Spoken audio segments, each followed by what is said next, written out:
Morning show back again. Back again for, man, episode 11.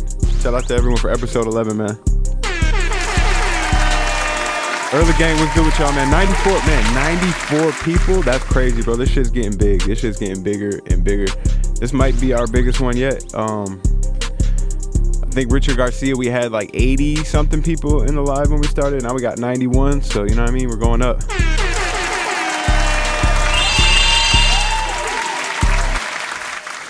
What's good with everybody though, man? Shout out to the mods, man. Philly So Fuego, my guy, was good. Who else is in here, man? G West was good. Mike Vanderpool, Lano, my guy.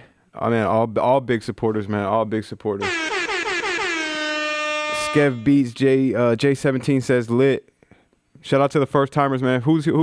Who's here first timer? You know what I mean? Ready for the jams.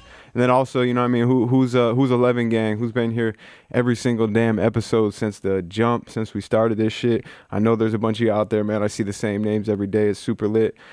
A Magnificent says, sup Dylan, good morning CEO, Young Tito, yo, good morning, Beast by Straight. You're okay, man. Let's get started. So today, man, we got a guy here, man, named Brock of 808 Mafia.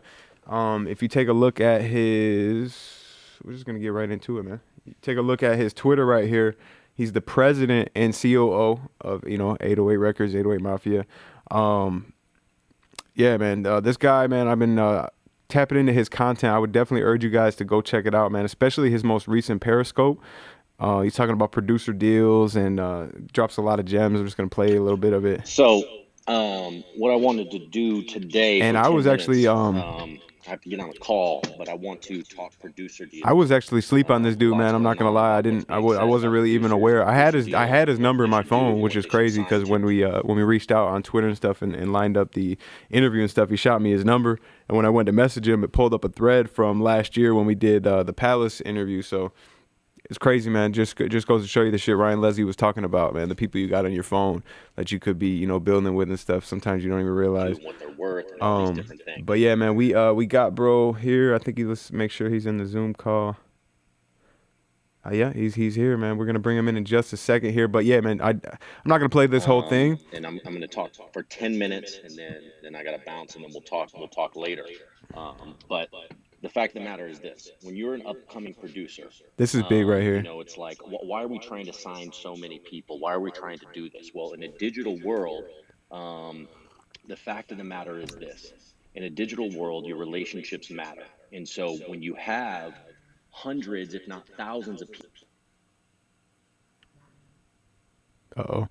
But essentially, man, in this clip, he's talking about like, why would a producer want to sign? And I guess we had a little issue there. Talking about why would a producer sign, to a label, something, like 808 Mafia, and sign into a brand. And the thing that I really admire about. But one of the big clips, man. I won't waste too much time on this, but definitely go and check it out, man. Just go to his Twitter. I got a link in the description. Scroll down, and he says, "Let's talk producer deals." 10 minutes, real eye opener. And then at the end, he drops a super gem about email marketing, which is crazy because that's something we've been talking about. I want to play this little clip from this video you had. It's at 13:15. 30 years.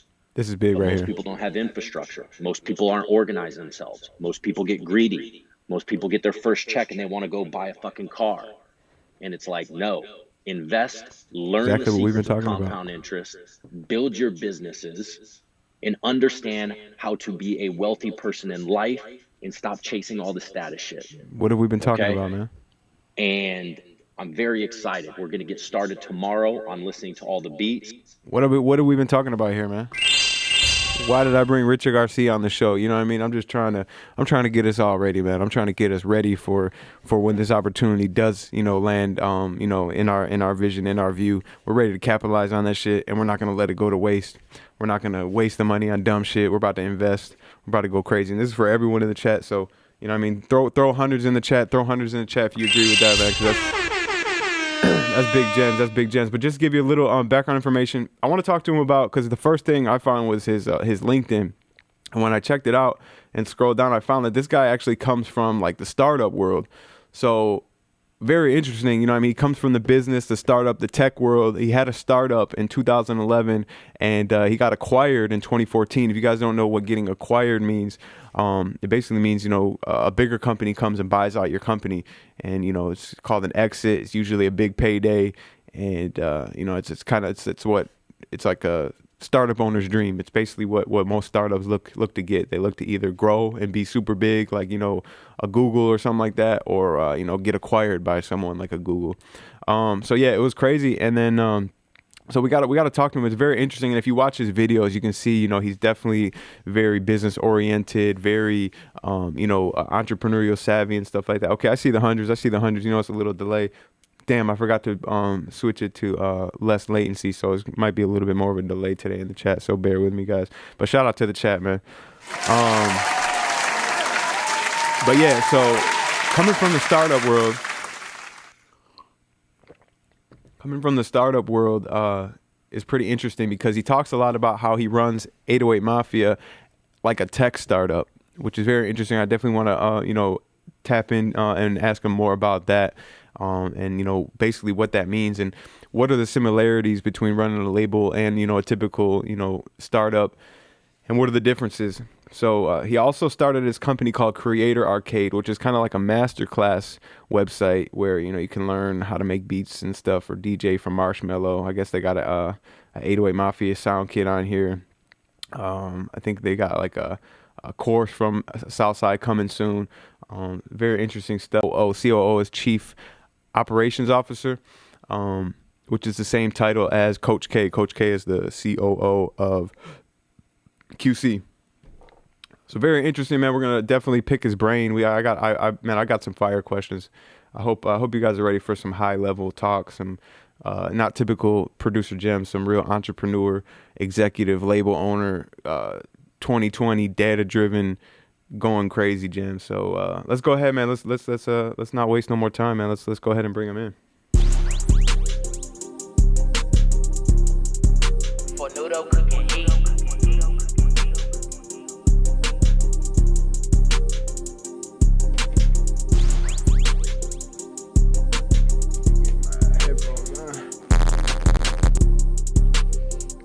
Yo, Brock, what's going on, man? Can't hear you. Let me see. Is it your audio or is it mine? Oh yeah, you're muted. No, that's mine. Yeah, it's mine. Hey, what's going on, man? How's it going? I'm doing How's good, it going, man? Welcome to the morning show, man. I appreciate it. Thanks for having me. Yeah, man. You know, I started to get real excited about this one as I, you know, was going through your Twitter, watching your Periscopes. Literally sat there like for a couple hours last night and watched I think your last 4, and a couple of them are long, like 30 minutes. But what I was telling the guys before you got in here is, you know, it definitely seems like you're a real business-oriented guy, data-driven. I see you come from the tech startup world. Very interesting that now you're in the music. So I want to know, man, how did your entrepreneurial journey start? And was there always music involved, or is this just something kind of recent? Yeah, I mean, I think that it's easy to go back and like hindsight's 2020 in all time. So I can probably craft a story that fits anything. The honest, easy way to talk about it is, I always thought I was going to play professional baseball. So I played baseball in college. Fortunately, I studied business and computer science and did some stuff in that realm.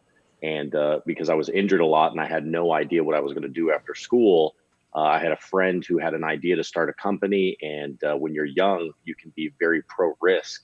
And we ended up starting a company because we didn't know what the fuck we were doing. We were just like, well, we can't, there's no way to lose here. If we win big. If we lose, it's like, all right, we'll go get jobs. And it ended up working out. And so that's how we started. The first company was just kind of piggybacking off an industry that we thought that was very opportunistic at the time, which was the influencer space. Created some data analytics tools for that space. And that's kind of what got it started. It's like this. I didn't know better was probably the best way to describe it. And then growing up, like my mom would have me, go to piano classes and do all these things like at the local community colleges. They had college kids that would do this. So I've always been around music and I have had an obsession with hip hop since an early age. Okay. But I would have never guessed this would have been my path. If I was to be completely honest. Yeah, man. So So just walk us through, man. Like, so it was a tech startup, you know, because you said there was some tech and stuff like that. So this was an influencer. I see you did some stuff with branding and stuff like that. This company. Mhm. So it was a company called Ngodo, and the way that it started was we built this platform that originally started for people to share content with their friends, like just everyday people, like my friends and family and their friends and family, and all these different things. Share like YouTube videos and different content from large brands, and then what we would do is we would have a pixel tracking that. And each time that a friend of the fan went to click on it or click through to it or whatever it was, we would get a piece of that ad revenue, and then the fan would get a piece of the ad revenue. And we grew it to about 65,000 users. After a while, we realized that we didn't have the scale in just pure numbers to fulfill the marketing campaigns. Okay. And so then I had the idea that, hey, we should push this to more influential people. We made up our own KPI, like we made up our own engagement thing, which was called cost per engagement. At the time, people were like selling things on what's called CPM, which is every 1,000 views earns a certain rate. And we came in and we said, hey, we have the data to tell you exactly who you need to work with, what their engagement rates are, what's the decay rate on the engagement, and all these different things. I just, at that time, I'm just young. I said, hey, and then we sell on cost per engagement. And what that allowed us to do was it allowed us to sell off of likes, comments, reshares, retweets, whatever it is. And the big thing that time was Facebook and Twitter. And just so you know, how this all came about is kind of my first foray in hip hop, because I had sold a really big campaign with Reebok. And I know I'm probably moving too fast in the brand deal side, but in order to get brand deals, you have to understand how other corporations work and how they're set up in order to like provide value for them. So at that time, we were searching for ad agencies ad agencies are hiring very young kids out of college, 23, 24, 25-year-olds, giving them shit pay, and then making them responsible for hundreds of millions of dollars. So these kids are way over in their heads, and they just want to be cool, and they want to find something fun and do these things. And so we had gotten this campaign from Reebok. At the time, it was around Sundance Film Festival. And I went to Sundance Film Festival to participate in like a tech hackathon. And Waka Flocka happened to be there. And at the time, he had like 10 million followers or 10 million likes on Facebook, which was really big. And two of the other influencer partners had actually like stepped away from the program. They didn't want to do it anymore. They wanted a larger deal.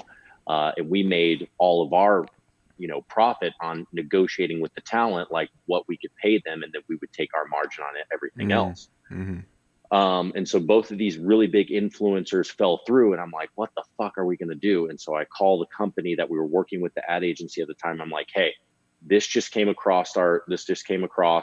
We have Waka Flocka. He has 10 million likes, and he's willing to do a campaign for you right now.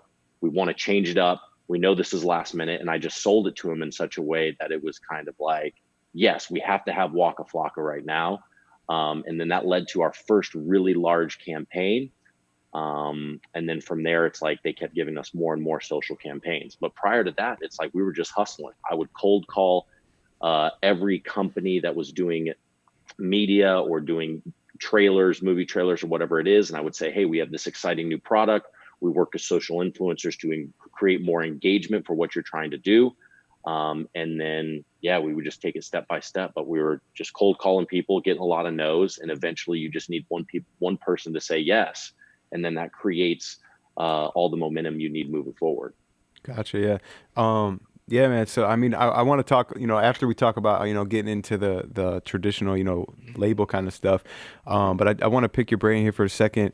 from the stuff you learned, because obviously it seems like, you know, the stuff that you learned from the startup world, you've brought into the music and stuff. I've heard you talk about how, you know, you want to run 808 Mafia like a tech startup. That's how you you know, envision it, which I haven't heard. I mean, you know, I'm not behind the scenes, you know, in talks with these labels and stuff, but I haven't heard too many people in the forefront talking like that. What are some of the similarities and differences between a label and a startup? Well, I mean, first of all, it's like the similarity is very simple. It's you have to treat the yourself in music. You have to treat yourself as a business. It's like Jay-Z said, "I am a businessman." Mm-hmm. And if you're not thinking about yourself as a business, then you won't have the long-term consideration to make the early moves in order to set yourself for success later. Right? If you're just out there and your whole intention is, I just want to make, you know, I really need to make 10 grand. I really need to make 10 grand. Your ability to make the right moves is going to be more inclined is on this long-term journey of creating a very well-established brand. Let's take Amazon, for example. Amazon is, you know, what's Jeff Bezos worth? Like $150 billion or something crazy, like that, right? Like something crazy. Amazon lost money for like 20 years. They didn't even like turn a profit, right? And now he's the richest man in history from like a perspective of monetary amount. And so I think the idea here is whatever you're building, whether that is, you know, to be the best producer, to be the best artist, or whatever it is, you have to reverse engineer what that looks like from a success perspective, because it's like guys like Jay-Z, guys like Dr. Dre, they were in the game for a long time and they played a long-term game, and that's what allowed them to create that wealth. That's what allowed them to get that notoriety.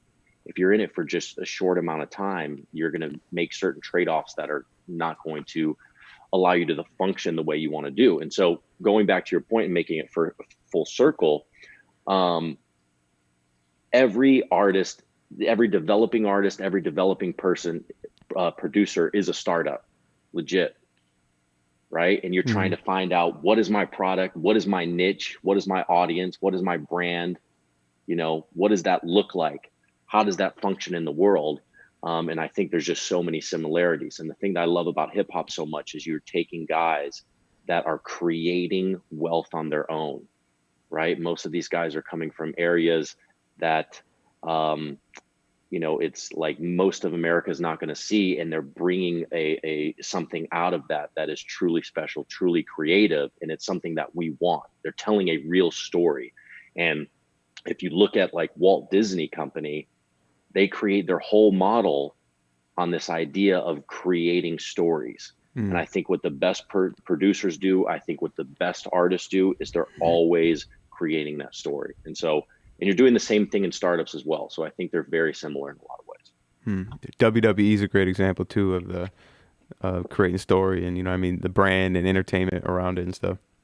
Absolutely. Like to this day, I grew up watching, like, you know, it was like WCW, WWE, you had the Wolfpack, like that was major branding from many levels. And it's great. And you see, talking about that from a music perspective, what did The Rock do? The Rock used WWE as his launching platform to become the highest paid actor in the world right now. It's crazy. And we'll talk about this when we get into producer deals and everything like that, but understand the long-term game of how you can use other people's platform to push yourself forward. Yeah, that's major. And like I was telling everyone, you know, we're going to talk about it here, but definitely after, go and check his 10-minute Periscope video about the producer deals. So yeah, man, let's take it back a little bit. So, you know, your company gets acquired by Zephyr. I'm sure that's like a big deal for you. Obviously, that's like, you know, the goal of pretty much any startup is to, you know, get acquired. What's that in between time look like between then and then, you know, how did you, you know, link up with Southside and start the 808 Mafia venture? Right. So I actually met Southside after we had done that deal with Reebok. Gotcha. So the way it worked was we had gotten this money from the brand. I took it to Waka. And then after that, he was just kind of like, yo, no one just like brings me money like this. I'm taking you everywhere I go. Yeah. And so he started inviting me on tour. He took me to Miami, And the great thing about Waka is such a polarizing and charismatic human being that he's built like a linebacker. He's like 6'7", like 265 pounds, and everyone just gravitates towards him. So at that time, anyone who was around him was obviously like wanting to know like how you were there and all these different things. And so once again, it gave me a platform to talk about these the things that I was working on. That got me into working with different artists on different brand deals and stuff like that. And that's where I really met Southside. I had met Southside when he was traveling around with Waka. And the thing that struck me about Southside, even at that time, is his insatiable obsession with making beats. It doesn't matter what time of day it was. There could be a party going on in the room. It wouldn't matter. He was in the corner making beats constantly. And I had never seen anything like that. And I was just like, well, this guy's going to be special. And, going back to talking about playing long-term games, he and I just always kind of stayed in touch. I followed his career. Like, we were both on different paths, and eventually those paths kind of crossed. And now we're starting to build what we're building today. Dope. So what did that like lock-in process, like when it finally came down to it, how did you get the President COO title?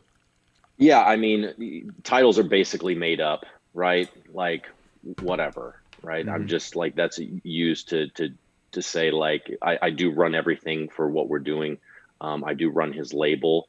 But I would say at the basis, it's like Southside is the CEO of 808 Mafia. And then I'm running everything else that's happening below that. Mm-hmm. And when we talk about this, it's like, he's just a great partner to work with because he's so fair in the way that he works with all his team members. And he's really, really trying to, this idea of if 808 Mafia is Coca-Cola, right? And Southside is original Coke, red can, that's the OG one. And then we want to brand every producer just like that, right? And so, right.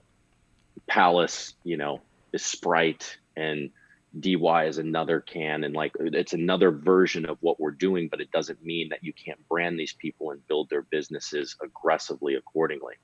To go back to your question that you asked of what's the acquisition process like, it's always an interesting phase because you go through this time where the way that this worked is we had an investor whose brother owned a company, which was Zach James. It was started by Richard Radden, who is the older brother of Cascade, the DJ, and this guy named Zach James, who is the younger brother of this very wealthy entrepreneur in Utah named Josh James, who had sold a company to Adobe and then started another, they may have IPO'd Domo, which is a business analytics company. And when we came out to meet with him, he basically just said, hey, I want to buy you guys. And even when people are saying that, it's just like, show us the deal, right? I get publishing companies hitting us up all the time, and it's like, hey, we want to do a deal. I'm like, great, send me the fucking deal then, right? Send me the terms if you want a deal. And they're like, well, what do you want? I'm like, no, you do your due diligence and tell me what I'm worth, and then I'll decide if I'm going to do the deal or not. Yeah. And so you have to understand this negotiation process. I think too many times people get into the business and they want everyone to be their friend. And so they're just so nice to everyone. And it's not about being nice to everyone. It's really about understanding separation between business and friendship. Man, say it again, man. That's something that I had to learn the hard way, man, especially like, through hiring.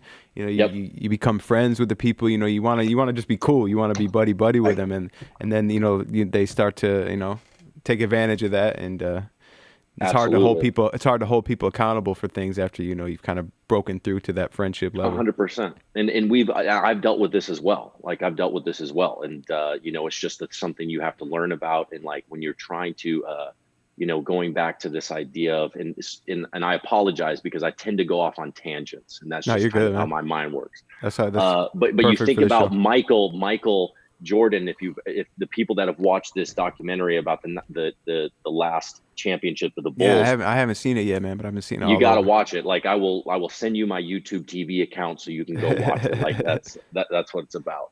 But Michael became this polarizing figure And the thing was, it's like, if you look at every person who's been really successful, they're always going to be very polarizing. There's going to be a group of people that love them and a group of people that hate them. And the fact of the matter is, Michael just took this team to a new level. And whether you hated him or not, he just did what he had to do in order for you to win as well. And I think that's the idea behind separating, you know, the business of friendship, is just like, you only have a certain amount of time in the day. You don't have enough time to have like 500 good friends. Yeah. You can have acquaintances, you can have people you do business with, and you can tote that line, but most people aren't going to be your closest friend. Most people are just going to be there for this one-off opportunity, and you have to be very aware of that, especially in music, which music across the board is just a bunch of people taking advantage of each other all the time. Can you explain that a little further, go into a little more detail? Absolutely.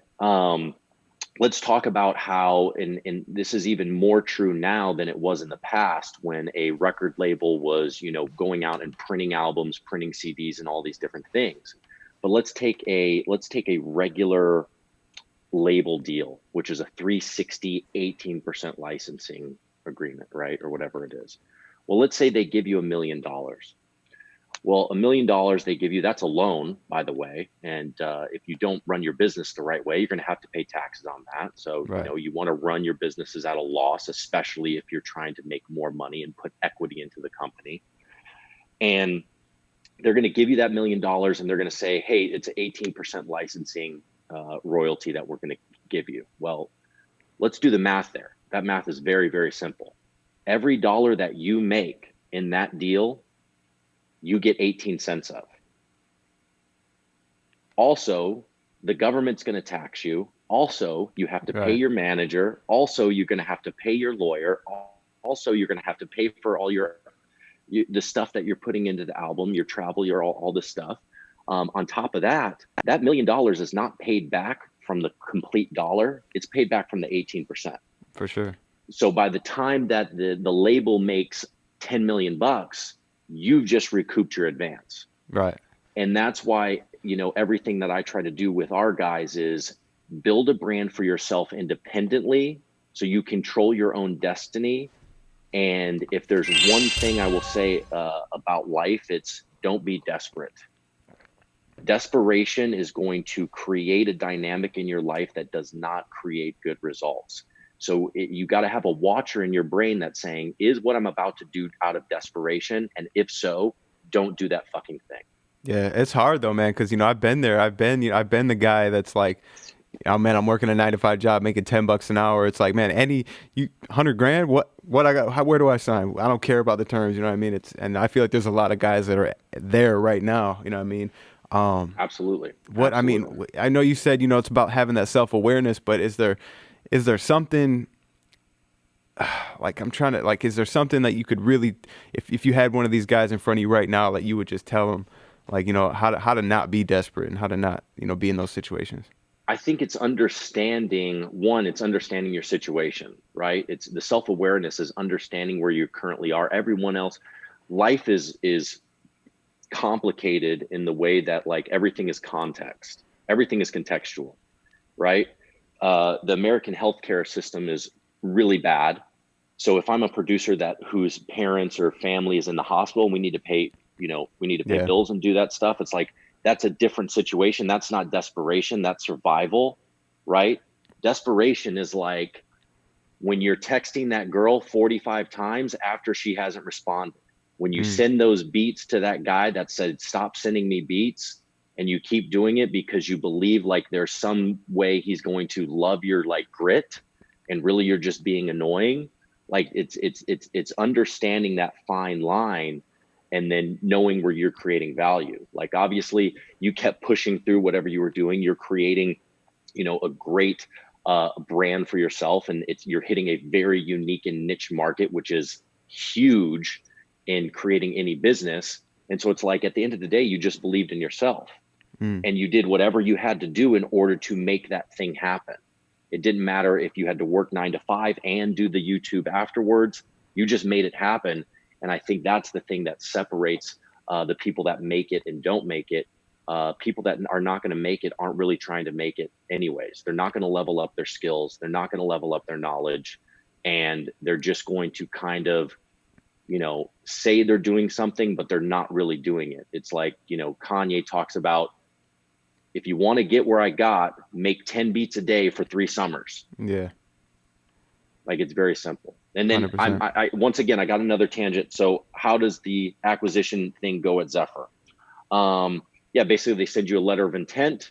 You agree upon a price point. Our deal was half cash, half stock, which was paid out over 3 years. That was really good for us because we got great salaries, we got benefits, we got all these great things, and they gave us these great bonuses every year. And then we had, we were one of the largest private stockholders in the company. And they've done very well in the space they're in. I hope they sell, because basically that stock is zero to me until they actually sell or go public. But the thing that you learn quickly is that when you come into organizations is that everyone's trying to figure it out wherever they're at. Even when we're trying to innovate on things on 808 Mafia, if we're doing something new, we know that we're going to fail at some things. And the ability to understand that a failure doesn't actually mean or is actually representative of your drive or who you are, then you can pick yourself back up faster and continue to innovate because you're not scared of like this idea of like making a mistake. You're moving quickly and then learning from that process. And so that was the really good thing about all this is understanding how to work in a corporate culture, how to work in a very fast-paced culture. And I think the same fast-paced culture that's happening in startups is completely applicable to music, right? The issue is a lot of people that are coding on computers or doing those type of things are not also comfortable being in a studio with Southside and all these different guys. And so it's like, that's a unique, specific knowledge that I've had. And the realization I've had over the last few years is I'm just a better coach than I am a player. Like, it's just, that's what it is. And as soon as I found that out, as soon as I found that out, that changed everything for me. Cause I just go, stop trying to be this and be this, because this is where you actually create the most value. Man, I 100% agree because, my journey started out as wanting to be a producer. I wanted to be Southside, Metro Boomin. Then I also, the whole time I, was making beats, I also, was having, running websites and, trying my little hustles in business and stuff. And I just came to a point when ProducerGrind started to get bigger. I was like, hold on, like, let me stop not having any direction. I mean, I want to do this, but I want to do this. I want to do this. And just like, what am I really good at? And let me just go all in on that. And then another point, like you said too, which is another thing we've been talking about lately, is how you basically said you're not looking for, you're going to fail. You're not looking for everything to be a win. And your wins are going to cover your losses and then some. And we've been saying that's how, record labels, operate like hedge funds in that sense, where they're like, and I've heard you talk about this, like, we signed 25 producers, maybe only 2 or 3 of those guys become something, and 20 of them, we got to basically, when we fall off, we never talk to them, and they just kind of never amount to anything. 100%. It's a power law of distribution, right? So like when you're a VC, let's say you're a venture capital, and I don't know if so much in private equity, but venture capital is basically, we're going to make 10 bets. One of those bets is going to pay for all the bets we made and then give us our return, right? Yeah. And so when you think about starting a label or you think about starting a management company, anything like that, especially in music, you're going to make 10 bets and you're probably going to fail on 6 of them. 2 of them are going to make the money back, and then one of them is going to be Drake. Yeah. And that's the return you're hoping for. And so the problem is like people aren't going to the end of the road. Right? They're not going to the end of the road because they fail 6 times and they go, well, I guess this is just not for me. And it's like, no, you have to take the iterations of every failure and reapply them to your life, because that's how you create compounding knowledge. And keep playing the game, keep shaking the dice. Exactly right. And that's easier said than done for some people. But the idea is just like you did, you were running websites, you were basically doing all these different things. And then I think your strategy there was, one of these things is either going to hit, or I'm going to create enough knowledge doing all these different tasks that eventually I'll find something new that will hit. Yeah, 100%. And so, and that's kind of what, happened with me as well, is, we just tried a bunch of different things, and that led to that. No, definitely, man. Let's see. So yeah, talking about, man, we've been kind of going down so many different paths. There's so much more that we still got to cover. Yes, we can cover it. We can get it done. No, definitely. And one thing too, man, let's talk about obsession. I've heard you say this word in this interview. I've heard you say it in multiple Periscopes. I've been talking about this for a while. And I've come to the realization that if you want great success, you really have to be obsessed with something. I've heard people even say, like, I don't know if obsessed is the word, but it really is. Like, you said, like, Southside has since day one been obsessed with making beats and elevating his sound and evolving his sound. You look at Palace. I've seen him, one of his recent live videos. You can clearly see this man is obsessed with creating samples and becoming better and better. He talks about how he pays world-class engineers for Skype sessions. He has a list of questions and just asks them nitty-gritty questions about mixing techniques and stuff like that. And it's just clear that he didn't reach a certain level. He's like, yeah, I'm really good at making samples right now, and I'm just going to keep making samples. He's obsessed with bettering himself and learning and taking it to the next level. What would you say, just to expand on that? Yeah, I think that the idea is like, and this is my personal opinion, the idea is like you only have one life. And like that we live right now on this earth in this very, very real reality. Why not be the best at something? And so obsession is the only way. If you talk about like, we go back to like people who are obsessed. Well, really it may not be obsession's the key factor, but obsession is going to lead you down to experiment 7 when you failed at experiment 1 through 6. And so that's the component there. The component is like, do you have the ability to see things through, right, for a long enough period of time that you actually give yourself a chance to succeed? And that only happens with a certain amount of obsession, right? We talk about Southside being obsessed. I mean, think about it. Like, he started making beats when he was 15, and then things really started to pop off, I think, when he was like 26 or 27. Yeah, 11, so that's 12 years. Yeah. Right? So you guys, like, everyone thinks, oh, it's an overnight success. No, there was a bunch of shit going on before this. Same thing with starting a startup. It's like, we sacrificed our salaries in college. Like we gave up our salaries for sweat equity. We were working 2 jobs as we were starting the startup. We were working half days at this other company, which was like an ad agency or whatever. And then we were going after that and working till 12 a.m. on this startup idea. And it's because we wanted to bet on ourselves. We wanted to bet on the fact that we could succeed. And given the amount of niche markets that are happening in the world at any given time period, there's enough for everyone to go succeed if they're going to go and put in that work. I don't believe like it's a zero-sum game. I think everyone should win, especially with all the free knowledge that is out there. 100%. And I think that, you have to find what it might take you. Beats might not even be the thing you're obsessed with. It might just be a little fling or a little, a passion in the moment kind of thing. But man, once you find that obsession, you know it. Cause like, just me personally, like, I can't think of another word to describe what I am with ProducerGrind. Like, I'm 16, 17 hours a day. Like, my girl has to like peel me from my laptop to spend a minute with her. Like, and no shade to her. I mean, I love my girl and everything, but I don't want to leave the house. I don't want to go do things. Like, I'm just, so locked in. And I think like, once you find that passion, that obsession, you'll definitely know what it is. Like, just like you said, like with Jordan, like, And going down that path, realize that if you're going to be an obsessed person, you're probably going to be alone. So that's why where the self-awareness comes in, because understand that having a lot of friends doesn't really make you successful, right? Being talented at a certain thing makes you successful, right? It's like Sizzle, when he was coming up, he had no life.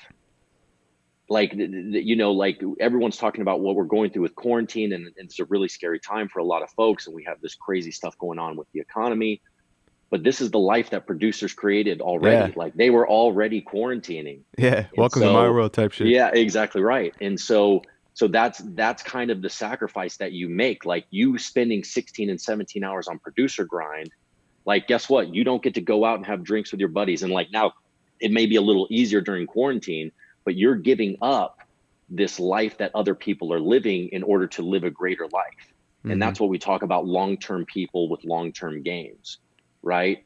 Yep. Is it so important that I go and see these friends and do these things? Or is it more important that I focus on my craft so I can become who I want to be in this life? And I think that's the idea, is check your intention. If your intention to make beats is to become famous and you want all of these auxiliary things that come with it, and it's not your true calling, then I think you should, look at different avenues. The fact of the matter is, just because like you said, you started in beats and then you found the niche, you understood the community, and you went and did ProducerGrind.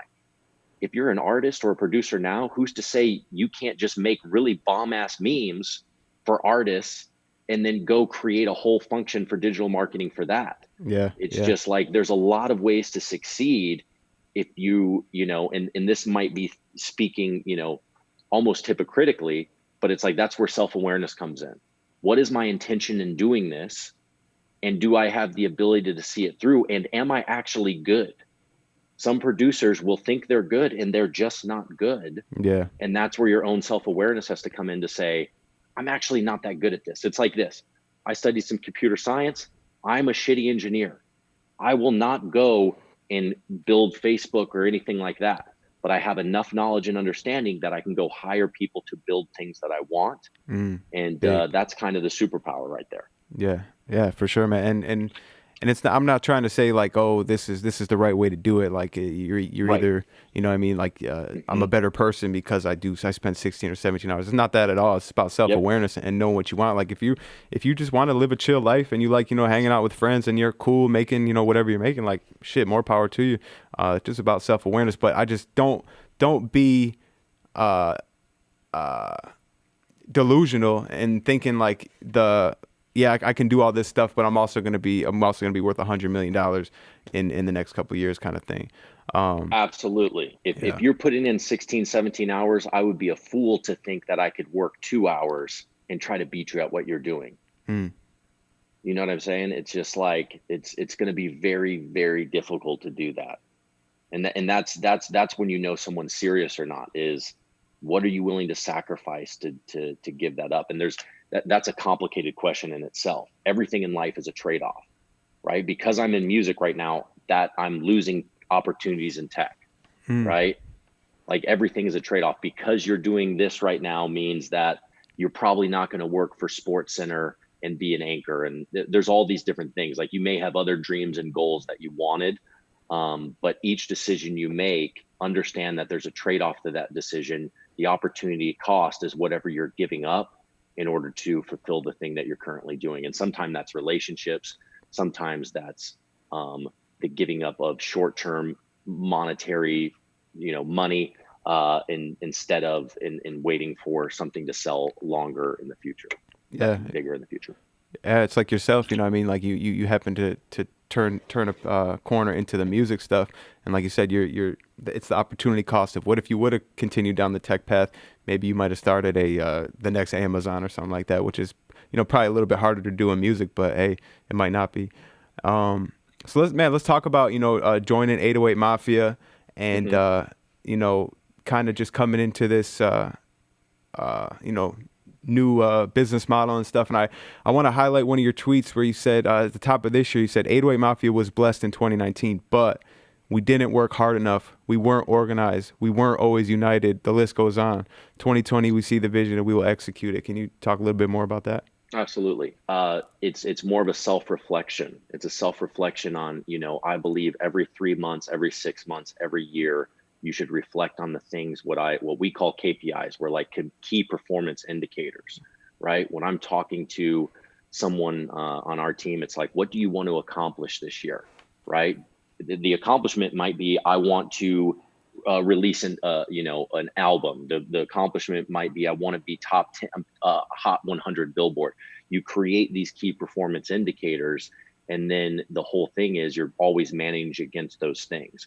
And so when I'm talking about like, we didn't work hard enough, I think there was times where we didn't take advantage of clear opportunities that we have. Sometimes life gets in the way. Life can be very complex and complicated. And so that's just a self-reflection on everyone as a whole. And when I talk about everyone as a whole is we're all in this together. This is one of the things, and this is what makes 808 Mafia so special, is the camaraderie and the unity of, you know, and I'm going to explain the unity part, but it's the camaraderie between everyone. Like these guys actually have each other's backs, right? These guys are actually going out of their way to make sure that everyone is eating.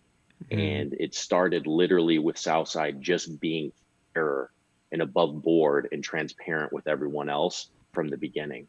And that allowed people to create platforms where they can go and make money now and do their thing. And so, you know, he set the standard for that and built the culture.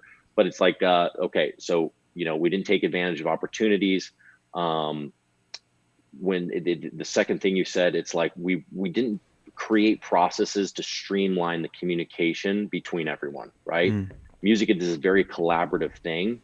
And so it's like, you want to be able to set your schedules up where you have the same people in the same place at the same time in order to take advantage of certain opportunities, whether that's like going into the studio with Travis Scott or whatever it may be.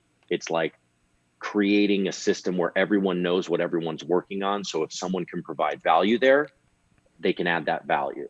And so that was that. And then as far as unification, it's just like artists and producers are going to be artists and producers. So when I say unification, I mean, there's a certain way that I think things should be released, but they may not agree with me.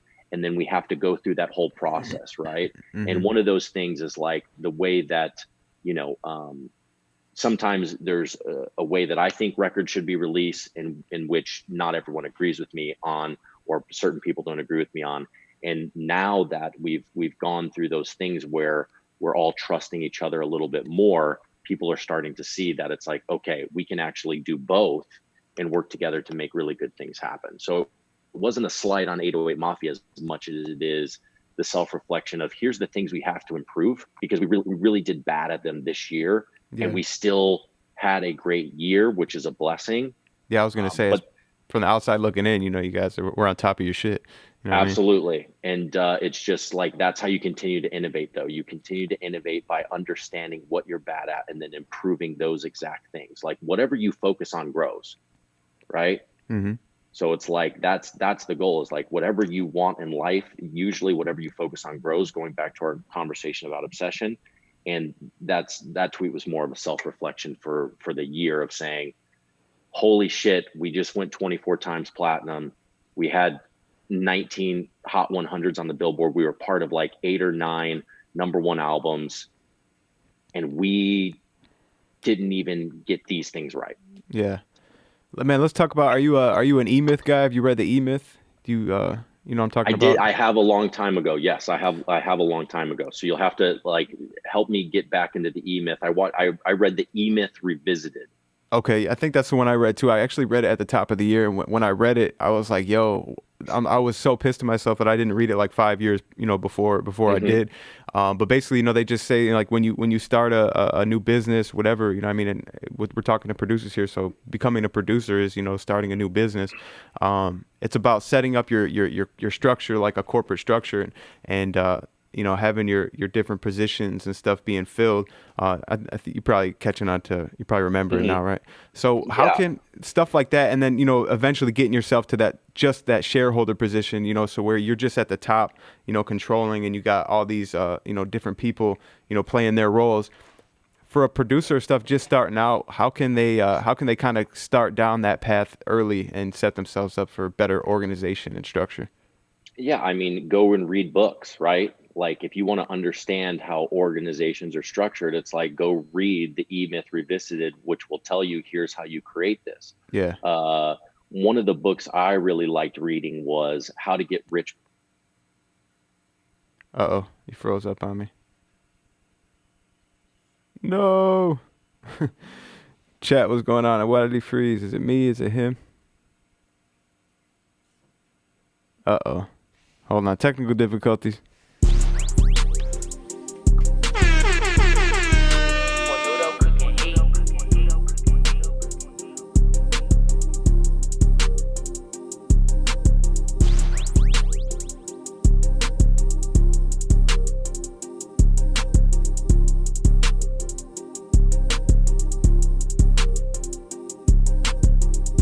Bring him back in. What's going on in the chat, man? We're working on bringing Brock back in. This is a first here on the show, man. We had a guy and we lost him. Brock, where you at, man? Let's see. Let's manage participants.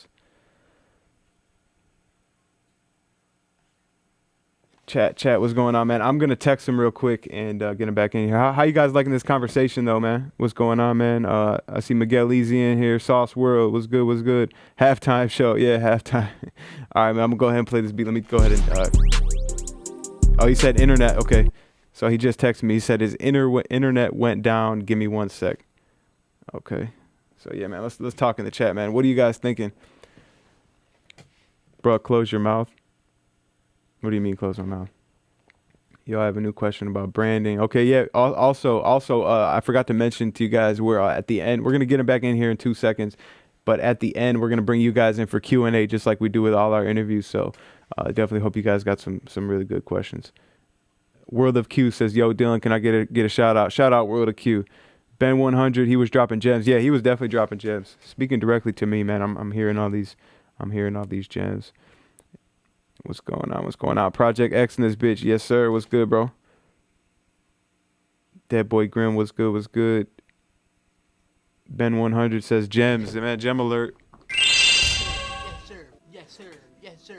What's everybody got going on this Friday, this beautiful Friday, man? What you guys got planned for the weekend? How's the coffee? The coffee is great. Young Alfie. You know what I mean? I'm a Starbucks guy. You know what I mean? Starbucks grind. I was just talking to actually my best friend Jacob. He said, yo, we got to get an official CEO Dylan coffee, and he said he knows a coffee company. So who knows, man? We might be coming out with our own little coffee brand soon. So if you're coffee gang, throw some coffee emojis in the chat. If you're coffee gang, man, you might be able to get your hands on a new strain, a new coffee strain. Just waiting to get Brock back in here, man. The beauties of doing the podcast through Zoom. Juliana, what up, man? What up? Cooking up. Okay, everyone's cooking up. Okay, yeah. Good cook-ups. How you guys liking this conversation about more on the business side, more on the label side? Have you guys, man, like from watching this show, am I kind of, for the guys that maybe weren't having their minds open to the more entrepreneurial approach to this producer career, would you guys say that it's kind of, some things are kind of starting to click, you're kind of starting to have some change in mindset, some new ideas flowing maybe? Man, go read the E-Myth, man. Like I said, that the book we were just talking about. Look, I got my structure right here. It inspired me to get my structure going. Literally, this is a page that I've had since January, since I did it. But basically, yeah, it's just, especially if you have a partnership, if you have your structure and you have your list of jobs and stuff like that need to be fulfilled in the company, when it's, at first when it's just you and maybe a partner or two or three or whatever, however your approach is, you basically it's the perfect way to hold each other accountable, because you can figure out like, okay, who's going to be in charge of advertising, who's going to be in charge of customer relations, who's going to be in charge of product design, who's going to be in charge of graphic design, who's going to be in charge of social media, who's going to be in charge of the YouTube, the blog and stuff like that. Because what they say is you don't want everyone doing a little bit of everything. You want people to focus on their areas, and as they focus on their areas, they're writing out and they're creating. Well, this is how you become the perfect social media manager for my company. So for me, it's like this is how you run the social media, for ProducerGrind. This is how you become a YouTube manager for ProducerGrind. This is how you run that show. And once you get that down and you got the perfect plan written out on how to do it, then you go and you hire someone to take over that position. And now you just freed up your time and you move on to the next job. And now instead of being in charge of the social media manager and being in charge of the YouTube and being in charge of the blog, you hire people for all those positions, and now you're just the vice president of content. And now you figure out how to run the vice president of content and manage all those managers. And once you figure out that, just like how you did those jobs, then you hire someone to be the vice president of content. And now you just move up. And you're like, okay, so now I'm just overseeing the vice presidents. And, that's the COO role. Let's see what Brock says. He said, I'm back on. Thanks for being patient. Okay, cool. Let's get Brock back in here. Let me get some 100s in the chat, man. Let me get some 100s in the chat for Brock, man. Shout out to everyone tapped in, man. I appreciate you guys tuning in. Let's go ahead and bring them back in. Let me get some 100s, though. Some 100s, some fires.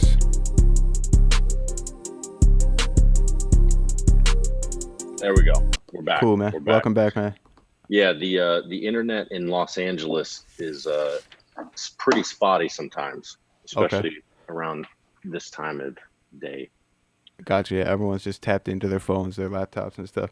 So we were talking about, and I was just kind of explaining to them, the whole e-myth side of things, and you were talking about a book. I think you were saying another book that you.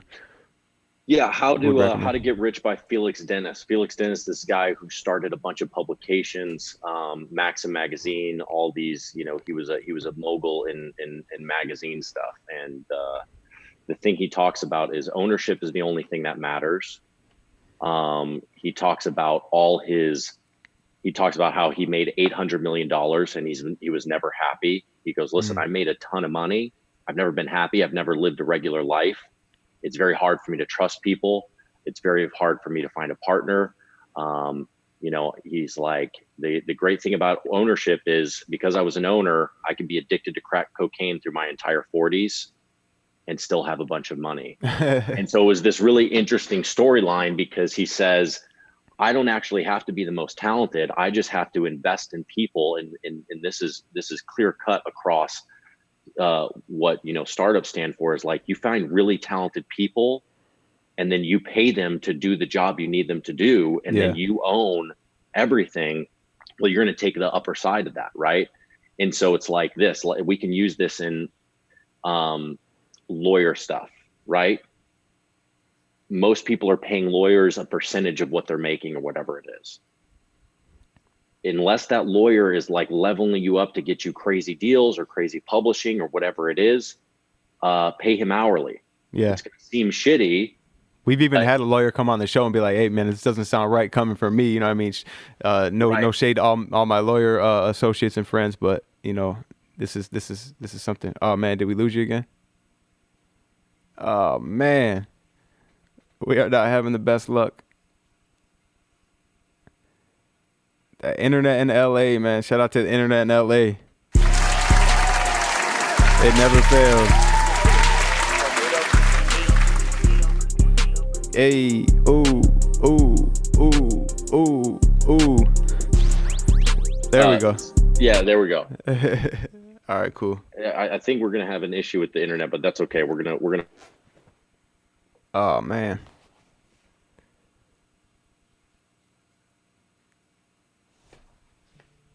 We're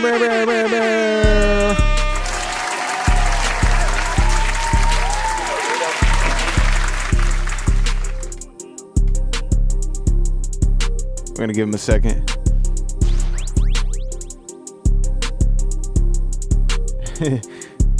Gotta play a beat, gotta keep the momentum going. Shout out to all 512 people in the chat right now. You dig, yes sir.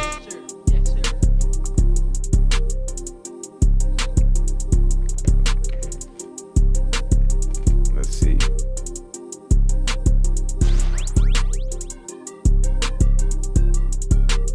Oh, we lost him. We lost him. Okay, here he is again. Coming back on the iPhone.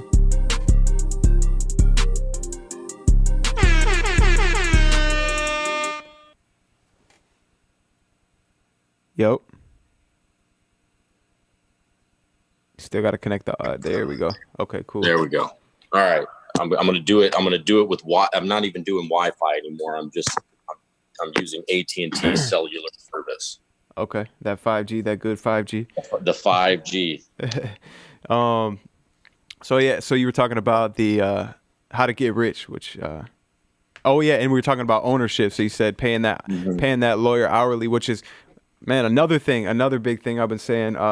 Especially when it comes to business partnerships, it's like instead of giving up equity and ownership to someone just because they're like, oh, I can do this job at the, you know what I mean? I know I'm kind of all over the place. So when you start a business, right, it can be attractive if like, one of your friends is like, yo, man, let's come together and I can do this part of the company. But if you got that overall vision, it in the long run, it's not going to make sense to give up that equity in the company, especially if it's 50-50 just for someone to do a job, which you can eventually hire out and have someone do it for a salary, you know what I mean, or hourly wage. But that's Absolutely. big, man. That's super big. I think I think it all depends on it's all contextual there, right? Like the fact if someone can do something really good, you should give them a piece in order to create that equity there, right? Like for you, when you're building, it's like you can hire out like piecemeal things. You don't really need anyone to come in and do it. It's just like you can pay them a salary to do brand deals and sponsorships and all that stuff. When you're building a tech company and when you're talking about building a fast-paced label and things like that, then it may make more sense to give out equity because there's people that have the time and the talent, and you want to incentivize that talent. I'm not saying give all the ownership away. I'm saying incentivize really good talent to work for you and stay with you. And then what large companies do is they give away equity to promote loyalty. If you own a piece of the star company, players there. Exactly right. So if I own a piece of the company, I'm more apt to stay where I'm at rather than just waiting for the next person that's going to give me a bigger salary. And that's why you have vesting schedules, and in tech, you have all these different things because they're trying to promote loyalty in a place where, in the corporate world, there is no loyalty. The great thing about music is you find a lot of loyal groups of people, and you find people that are true to their craft. And I think that's an interesting dynamic as well. And, the same thing could be said for companies, but yeah. I think this is a perfect segue, man, to start talking about these producer deals, since we're talking about ownership. And, like I said, I encourage everyone to check out that video where you kind of talk about the two paths. It's like, okay, you can, as a producer, you can attach yourself, sign to a label, something similar, to 808 Mafia, where you're getting that, just that you just put yourself into that machine. You have access to the relationships, to the infrastructure, the tech, the everything that's going on there, or you can bootstrap and do everything yourself, but it's probably going to be a longer journey. But you talked about how the typical producer deal is only like a 2 or 3 year agreement, and you can use that to catapult yourself, especially if you're a young guy like 18. By the time you're out of that deal, you're 21, and now you have this catalog built. I mean, you can explain it better, man. I definitely like to Listen, hear. you did a great job of explaining the way it is, right? So I think what a lot of people believe is when you're a producer, you can't just get creative with the deals. And I would advise you that like that contract that anyone has sent you, you can go back and say, well, I want this, this, and this. A perfect example, and I'm going to give away probably I think this is one of the biggest secrets that we've created, but I would advise everyone else to do this as well. A lot of times you will have artists that will come to you and they're like, hey, we can't pay your co-production advance, or we can't pay your full advance. We only have this. We're doing it independently. Like there's always an excuse that a label's going to make up as to why they can't pay you. That's like, it is your job to negotiate against them. It's not your job just to say yes, right? And sometimes they threaten like, well, if you don't take this money, then we just don't release the record. Do your due diligence. If that label has gone and already shot a video for that song, if they've already gone and done a bunch of this shit to invest in it, they're not going to pull the record. They've already decided like this is what they're going to go with. So don't be afraid by that threat. But you want to create win-win scenarios. And so the thing that we've been doing a lot is if someone can't match our production value, we simply ask, okay, if you can't get us to X amount for the co-production or the production, then we ask that you at least give us not what you can, we still negotiate the deal, but then we add on, and we want a verse from your artist for a project that can be used by the producer. Big. Right? Because every producer should be creating their own catalog of stuff that they're leading the way on, you know? Yes, sir. And if you're not doing that, you're not taking advantage of the system, and you're not taking advantage of the ability to create work for yourself. You're just becoming this producer cog, when in reality, it's like, you can go and be the man as well. Yeah. Man or woman as well. And a lot of people just aren't thinking that, right? They're not thinking innovatively with how their deals are structured, how their deals are structured with artists. They just go, oh my God, I got a placement. This is the best day of my life. I'm not saying celebrate that. I'm saying go 15 steps ahead and figure out where you want to be, and then work your way backwards. And that's going to create kind of the foundational, game theory that you need in order to navigate all these complicated things. Yeah. And that's where a team is very, very invaluable to you, right? Having someone that understands that you don't just have to go for the bullshit that anyone's sending you. You can actually negotiate through things. It should be a two-way conversation between two parties who are creating value for one another. I think that's an interesting insight. And so, okay, you're not going to give me what I want from an advanced perspective. That's okay. But you're going to have to make up for it in some way, shape, or form. Yeah. And you can do this all day long. Like if you're just a starting producer, you might play the game of, yo, engineer so-and-so, I'm going to give you 10% on this. Right? Remember, 100% of nothing is still nothing. Yeah, right. But if you go, yo, I'm going to give this producer, this engineer, 10% of the publishing from me. Let's say I got 50% of the publishing. I'm going to give them 10% because they went and placed that beat. Oh, now you've just valued yourself up, because now the engineer is going, shit, I'm getting 10% on production with this guy. I'm going to start putting his beats to the artists.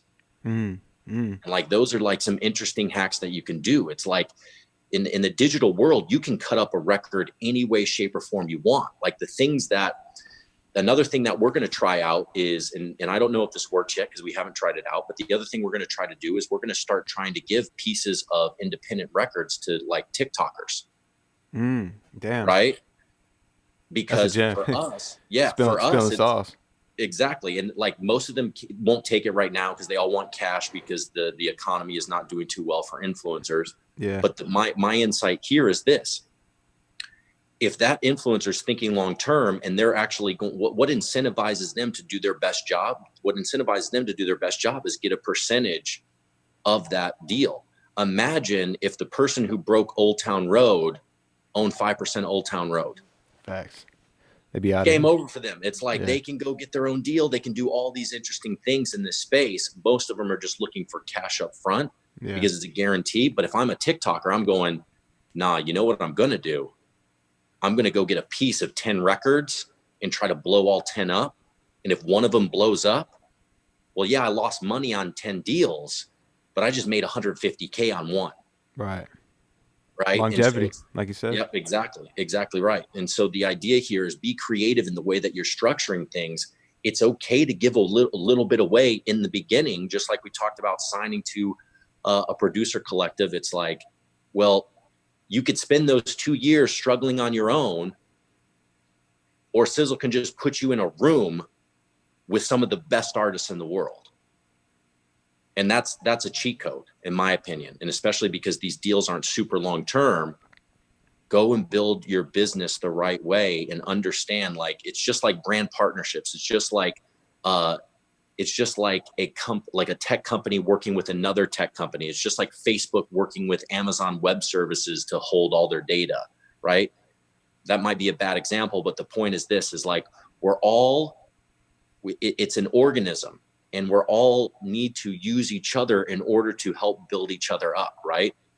You know, my goal for this is to promote 808 Mafia. My goal for this is also to create something that one is going to be evergreen that people can listen to and use forever. And two, create the notoriety that you need in order to continue to build ProducerGrind. It's like, if you're getting high quality content from great people, then you can continue to do that. That levels yourself up. And now you and I are working together to build a greater future for literally everyone. Makes sense. Makes sense.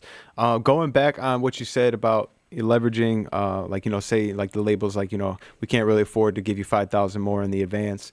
But, you know, and then in turn asking for like a verse. How practical is that for like a guy in their first or second placement without like, you know, a big brand power? Like how practical is it for the label to agree to something like that?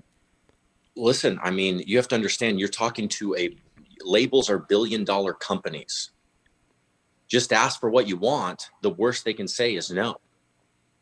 Right? And this is where self-awareness comes in. If you're not Southside, or if you're not a very well-established producer, it's probably insane to ask for like 50 racks. Right. Right.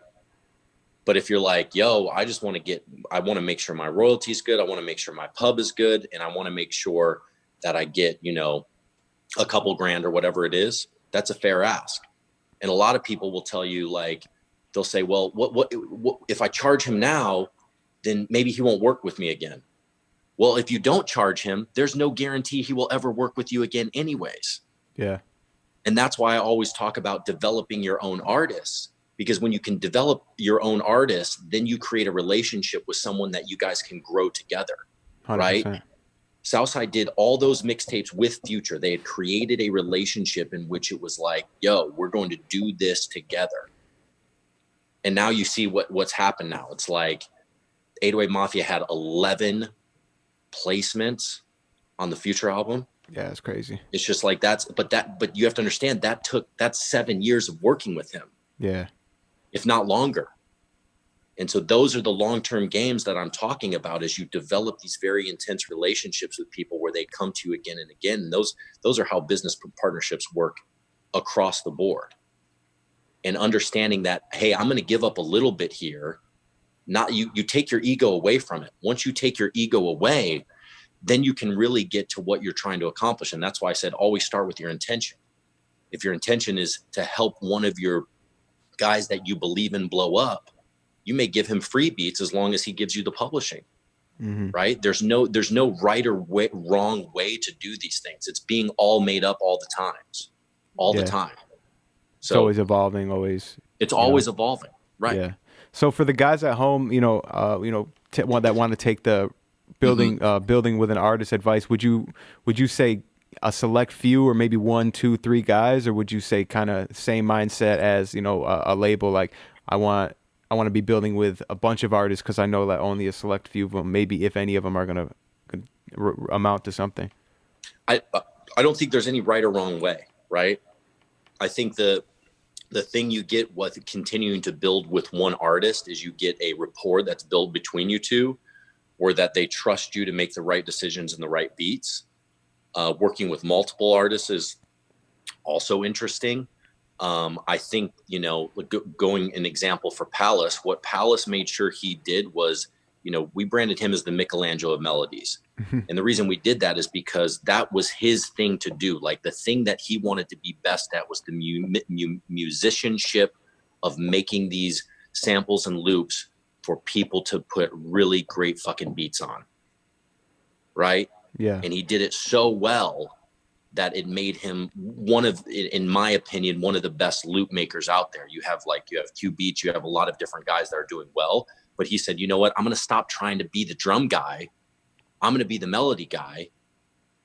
And because he's so good at what he does, and because he has that process so down packed, that creates his brand. And that's exactly what we want him to do. We don't want him to be someone he's not. We want him to focus on the thing he's best at. That's why when I send out that tweet, be like, hey, we're signing producers. It's not just like you have to make beats. If you play the cello, let me know. If you play the flute, let me know. If you're the best at that, and we can use that and leverage that in what we're doing, that's really special. And so that's kind of the idea behind that.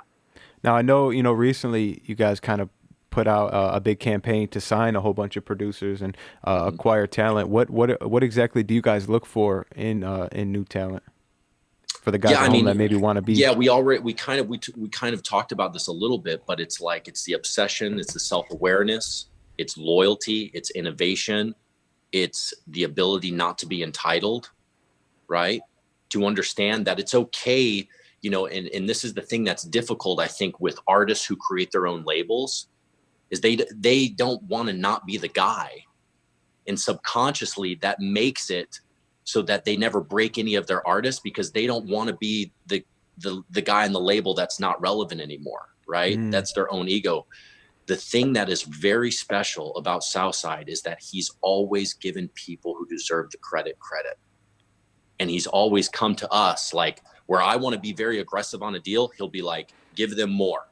And I'm like, why? And he was like, because that is my value system. My value system is, I'm very blessed to be where I'm at. I'm going to continue to build my business and make a ton of money. It is also my unique opportunity to give back and help build others. Now, obviously, we're making money off the building there, but he's giving very, very fair deals, because it's such a power up when you get to be a part of 808 Mafia. Just the name alone is going to increase your ability to earn money exponentially, almost immediately. Yeah, I mean, I was going to say overnight, immediately. Yep. For sure, man. So you said that 808 Mafia has tech and infrastructure to make sure every producer signed has a place on the table to win. What does that tech and infrastructure, look like? So I'm not going to discuss any of the internal stuff that we're testing, but I will tell you this, okay? Just because that's a whole different thing that we're putting time and investment in, that might even spin out to be a different company that we want to get labels on board with and other producers on. But I will say this, it's like, I'll give you a good example. As my email is inundated all the time with people sending me beats, right? And so for me, the things we think about is like, one, how do you propagate who owns what from beginning to end, right? If Palace goes and makes a bunch of samples and he sends out 30 samples, maybe only one of those gets placed. So one of the things that we're trying to do is making sure that the work that we're putting in is used the right way.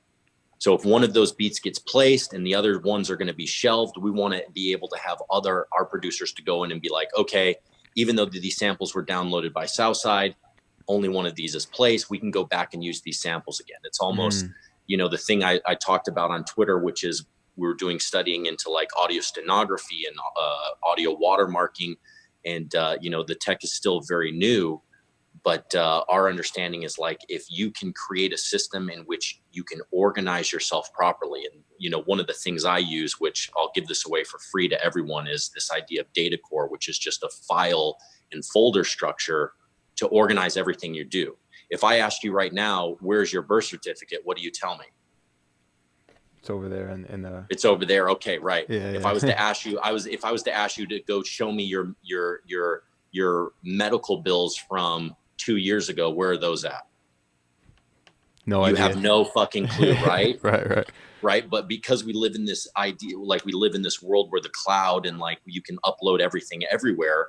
The thing that we're trying to do is make sure that we're completely organized so things aren't slipping through the cracks. It costs a lot of money when you don't know who the sample maker is and they come and they sue you later. And so for us, one of the things that we're talking about is organizational structure, that everyone has a seat at the table by allowing, it's just like the file system that we've created to use within ourselves. It's the way that we name samples and beats and all those different things, so we understand who's a part of it, so we're not going back and forth and wasting time and things that don't matter, right? We use different tools and services to bring in emails. I use Typeform to go out and send out the emails for 808 Mafia to be like, we're signing 100 producers. I get 10,000 emails, right? Not only am I going to find great musicians and their lives are going to be changed, but also I have 10,000 people that I know are obsessed with 808 Mafia, and anything I put out, whether that is merchandise whether that is, tech packs, or not tech packs, but like sample packs, drum kits and everything like that. They're gonna eat it up. I can email them directly and be like, yo, this is what we've come out with.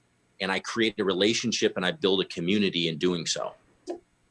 Big. That's so big. That's what we're saying. And like the other thing that we're going to be doing is like, we're going to be hosting Zoom workshops, right? Where it's like people that we sign can get on a call with some of the OGs and just ask them the questions in a very intimate setting that allow them to learn from them and level up from them very quickly, rather than just like, hey, you're 808 Mafia now, go do your work. It's like, we want to be a supporting structure for everyone to create their businesses and to everyone to build upon what they're doing.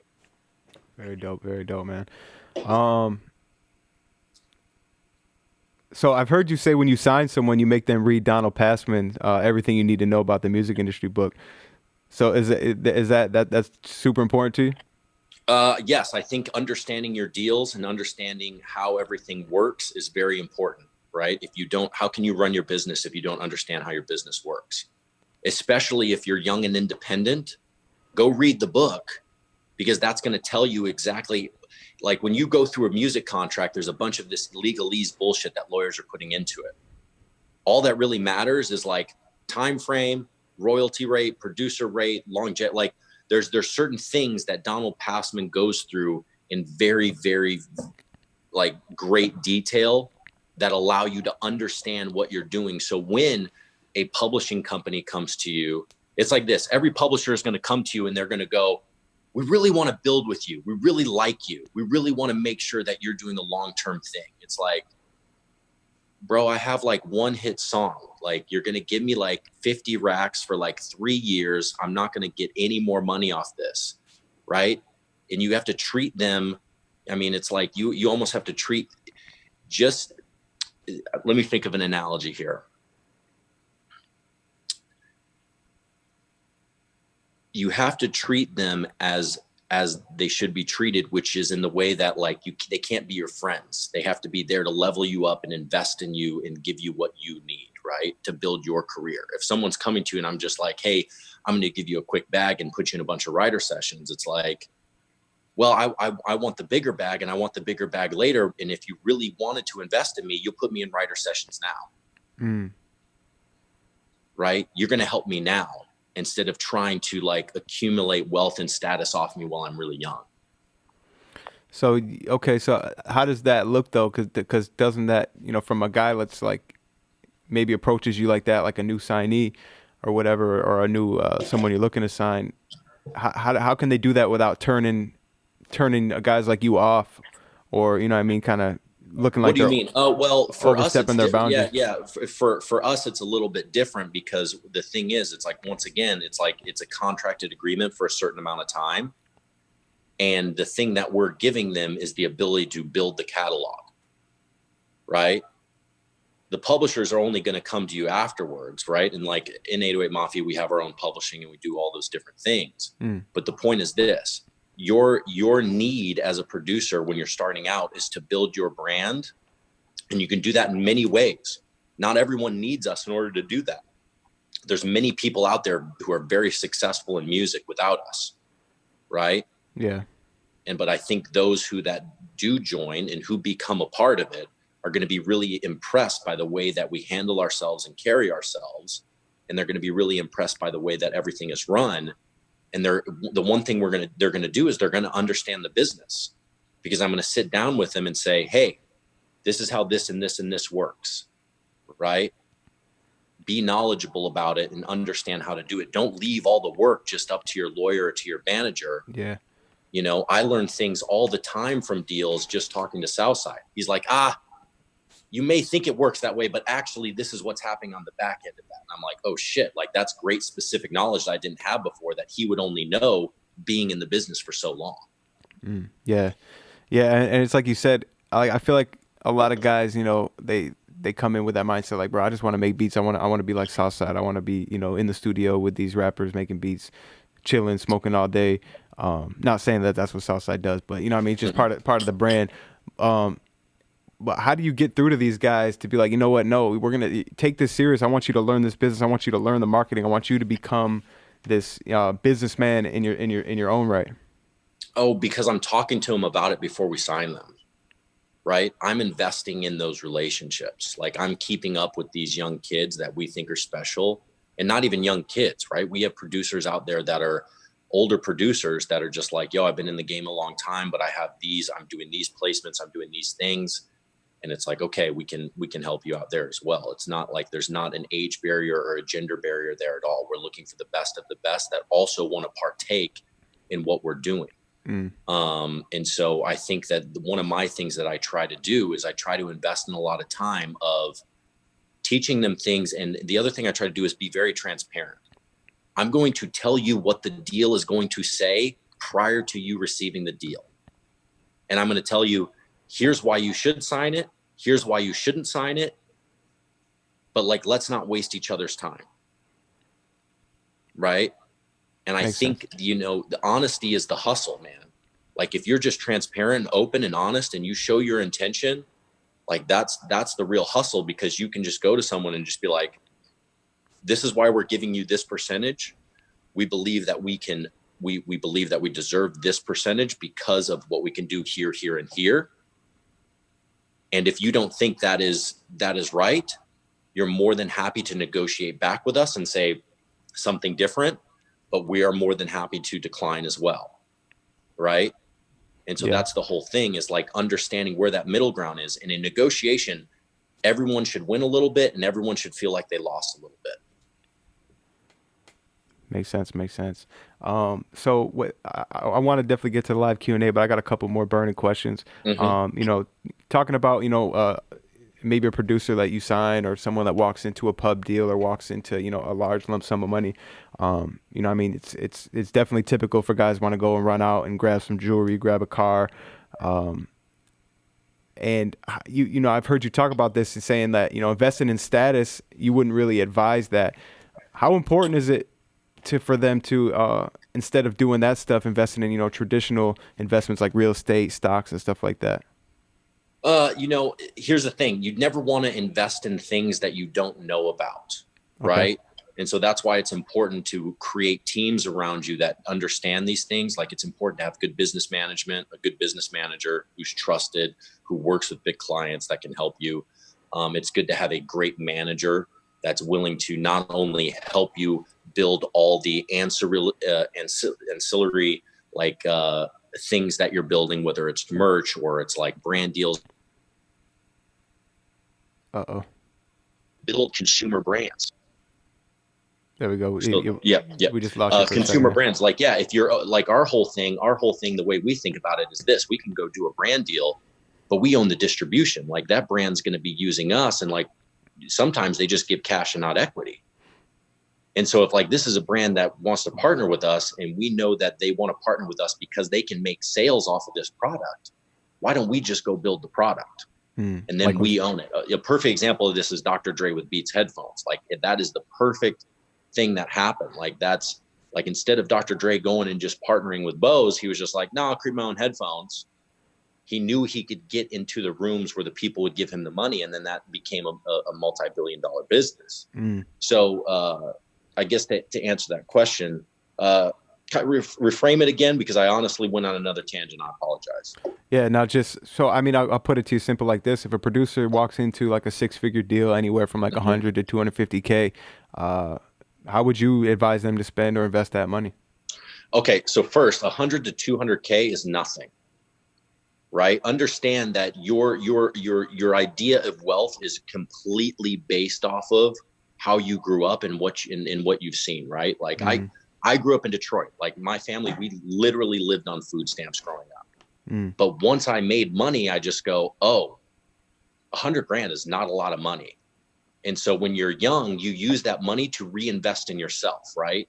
And you don't reinvest in yourself by going and buying a Lamborghini and going and buying jewelry and all that shit. You reinvest in yourself by going, okay, I've made this money. How do I pay people? Remember, we talked about ownership. How do I pay people to continue building something that I own 100% of in order to continue to make another 200 grand, 300 grand, right? That's big. That's what I loved about the Felix Dennis, the Felix Dennis book was so great, because he goes, listen, you guys have got money all wrong. 1 million, like $1 million is not rich. $1 million, especially like if you live in California, that's not rich. No. Right? Like 8, 9, 10, like, you know, I have a buddy of mine who we decided to go back and look at everything, and we said, okay, what is the best way to maintain wealth throughout life if you were never going to do everything again? And we decided it was like $8 million. Once you make $8 million, you can go buy the $1 million house, you can go buy the nice cars, and even if you keep your money in a mutual index fund, and I don't know if those are going to be a thing after this whole shit that's going on right now, but even if you just put it in like mutual index funds or just an ETF and just let that grow, you're going to make close to 300 to 400 grand a year just off of interest, just off interest. And if you can keep your burn rate here's the thing, once you've bought everything, what the fuck else do you need? Couple vacations a year and maybe, right? And it's like everyone wants to be extravagant, and it's like, understand, it's like it's not, I won't tell anyone how to invest. I will just say, understand compound interest. Compound interest is the 8th wonder of the world. If I put $1 million in right now, and let's say the stock market is going at 12% for the next 20 years, I'm probably going to have 5 or 6 million in 20 years. And that's the long-term game you play, right? Yeah. The other thing I'll say is, you go buy all this jewelry, all these cars, or all these things, you become a target, right? You become a target for a lot of people. You become a target for people to go, oh, he's wealthy, I'm going to tax him on this. Yeah, that's big too. And I've heard people talk about that. You lose some of your cards. You know what I mean? When it comes to the negotiation process, right? It's just like the shit that's going on with, like, you know, the shit that's going on with 6ix9ine, right? He's coming out and saying, hey, I'm making all this money. If I'm a producer, right, I'm being like, cool, you're that rich? Great. Give me 50 racks a beat. Give me 100 racks. Now that's probably not going to happen because people are chasing clout more than they are for like their own dignity most of the times. For sure. But the point is like simple. It's like, you're going out and you're displaying all these things of wealth. Great. You got it then. You got it. And I think like the wealthiest people, the wealthiest people I've ever seen. Now, for some people, it's a brand, right? For Southside, it's like that was a branding perspective. It's like, one, he's got it, you know, he's insured it. He's done all the proper things you need to do. And like, if you're going to buy jewelry, get your jewelry insured. If you're going to do all these different things, make sure you do it the proper way. If it's a branding perspective, you know, but even he gets annoyed with it too, because it's just such a hassle. Sometimes it's such a hassle to deal with, because you're just always like, where's this or where's that? And, you know, there's better ways to spend things. Right. And so I would say, use the money early in your career to invest in yourself. I'm not going to give any type of advice on actual investments. But I would say, do things you do know how to do. And the other thing is don't do restaurants. It's just such a bad, like, if you don't know how to do restaurants, don't do restaurants. A poor investment. There's not a lot of margin there, and it's terrible. Especially now. You'd have lost your ass. Yeah, man. I mean, so another one great investment you said, you know, talking about investing in people. I've heard you talk about, you know, like if you're a loop maker or you're a producer, like, and you get some money, why don't you go find some young college age musicians and have them sit there and make you crazy loops all day, and you know, you work for hire them, however you work out the deal with them. You know what I mean? Instead of going and spending that money elsewhere, you know, and put it back in your business, you know, investing in like a studio and all kinds of stuff like that. I mean, you said it, right? Invest in yourself, right? Like, become a machine of industry, which is like, if I make the best beats, well, I want to go and get these loops and midis. Like, I'm going to go to a college and I'm going to go and walk in there, and I know these college students, they're trying to pay their bills. They're trying to eat. They're trying to pay off their student loans. It's very easy for you to go in those campuses and just be like, hey, where's all the best piano players? Great. I'm going to give you $100. Give me the best loops you can for the next hour. I'll give you $100. You sign off the waiver. It's a work for hire. And now those are mine, and I own them. Yeah. That's big. And that's a crazy cheat code as well. But everyone's like, I got to go buy the new fucking Travis Scott Jordans. It's like, you could have bought 50 of them had you just spent $1,500 on people making loops for you. Now, how important though is it to invest in that image for your brand though, as a producer? I think that's a little overrated personally, but I mean, some people, it depends. It's super important, like, to invest in your brand, but you just have to create whatever your brand is. Okay. Right. If you decide your brand is going to be, I'm going to wear, really expensive clothes and I'm going to wear all these different things, then that's your brand. If you fit that, then you fit that. I'm not going to take any type of thing away from that. Okay. Right. What I'm saying though is, like, the idea of young producers, like, promoting, like, oh, I got this in this car, or I got this and this and that. It's just like, no, you can do that later. I'm not saying don't do it, but I'm just like, go and stack a bunch of money and build real wealth. And then once you have that, then you can show off a little bit. Yeah. Because you have to understand, you also create the dynamic when you're young. If you're showing off all this money, people are they're going to envy you. People are going to be jealous of you. People are going to do some interesting things. And it's like, the people that are around you, they're going to be like, man, so-and-so is popping off. He's got all the cool cars. He's got everything he needs. Well, I'm going to tax him now. Right. The idea is to be rich and anonymous and not, poor and famous. And so that's where it goes back to, like, checking your intention, because what do you want? Whatever you want. If you want that life where you're just spending money constantly and want to worry about tomorrow, cool. That's great. That would create enormous anxiety and stress in my life. But to some people, Uh-oh. Froze up. Froze. No, we're back. Yeah, we're back. Yeah. No, I was going to say, like, if you're doing that, like, I'm not going to tell any way to work. Like, it may be a motivating factor for you to take the money you earn, spend it all just so you need to go make some more. Like, I'm not going to tell anyone how to do their job, but I do know that if you can be smart with just 10 to 20% of what you make, you can put yourself in a place where when you're done making music, you'll have wealth for life. Definitely. Man, down to the final questions here. We're down to the wire here. And then I definitely want to get a couple people in for Q&A. What are your thoughts on a producers union? And I think the balance of, hey, working or not is like, yes, we can have a system where we demand a certain amount of money and stuff like that for our work. But then there's also those guys that are hungry and they're like, bro, you don't even got to pay me, like, whatever. I'll take $100 if I can get a placement with X artists. How do you see about the viability of a producers union? How do you feel? Listen, I grew, like I said, I grew up in Detroit. Like, unions are all over Detroit. I'm very, very against unionizing because it just doesn't, like, what it does is it incentivizes the wrong things, right? What you don't know about unions is you're paying union fees. It's just like, you're basically paying a bunch of people to make money to negotiate on your behalf. And it's just like, in the free market, it's like, you should create your own value. And if you can create your own value and be smart about it, then you're going to get top dollar anyways. And so, like, yes, for people that are struggling, a producers union probably makes sense. But for people who are making it, a producers union is going to be the worst possible thing that could ever happen. And it's just like, I guarantee labels would boycott you. There's all these different things that would happen there.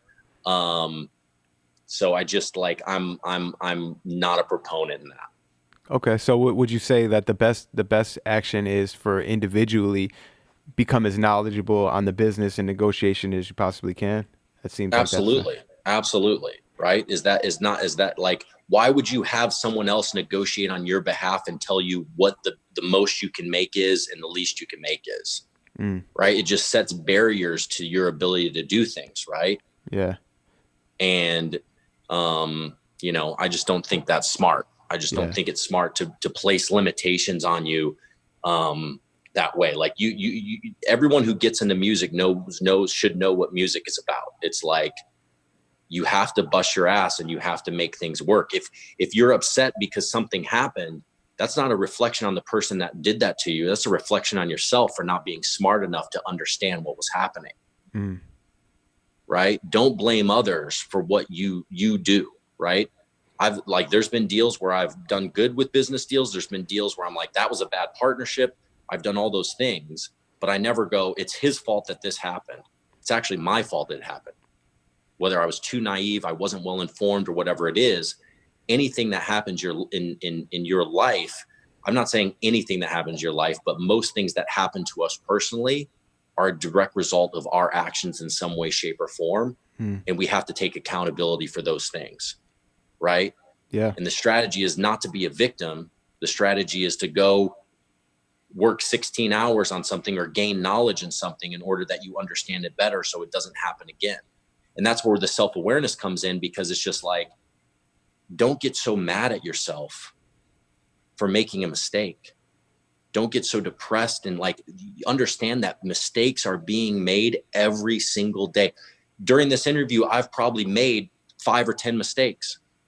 What do you mean?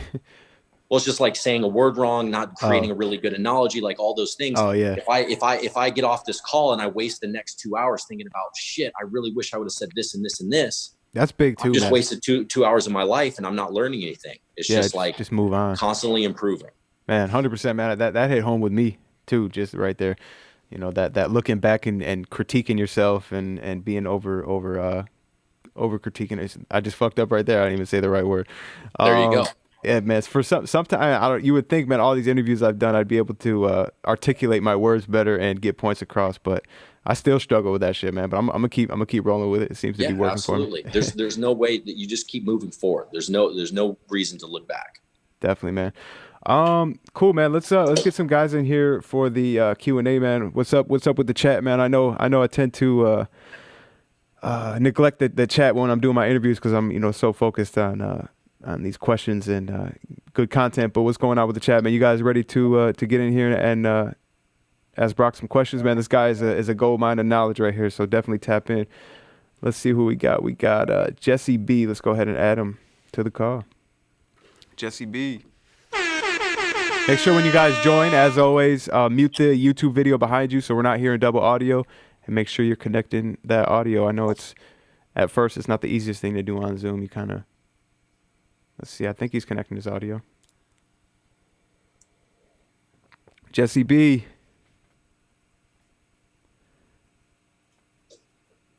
All right, we're going to have to move on. Are you there? Jesse, man, we got to move on. Sorry, Jesse. Sorry, man. Some of these guys, they might have been here from the beginning too, and they might not. They might have walked away from their phone or something like that. I feel All right, here we go. Carlton. Hello? Yo, what's going on, Carlton, man? Welcome to the morning show.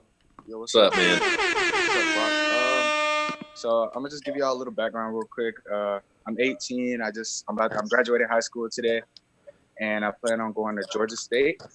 I just had a quick question about like rebranding. So, I mean, as you can see, my name is Carlton, and my producer name is Carl. You killed it. And for my whole life, like my whole family's been calling me like CJ. So I've been thinking about changing my producer name to CJ the DJ. And my question is, how would I go about rebranding myself when like I have a few customers and a few people that know who I am? Yeah, that's my question. Good. I mean, okay. So first off, congratulations on graduating high school, getting accepted to Georgia State. Very awesome. I mean, I think like that's very cool. How many people? This is what I will say. You can invent yourself. You can reinvent yourself as much as you want, man. If you have a few customers, just let them know. Once again, go back to that idea of like, hey, I'm changing things up. I want to do a rebrand. This is what I'm doing, but it's still going to be the same type of beats, the same type of vibe, the same thing I'm doing. I just like this idea better. It's like, remember when Travis Scott, he was first like Owl Pharaoh, and then he was like, and then he became La Flame and all that stuff. It's like, you got to consistently continue to reinvent yourself. And so don't let that hold you back to be like, how do I do this and rebrand? If you're not big enough for anyone to be affected by it, just rebrand. Okay, yeah. And sorry, Brock, but Dylan, I had a question for you real quick. Yo.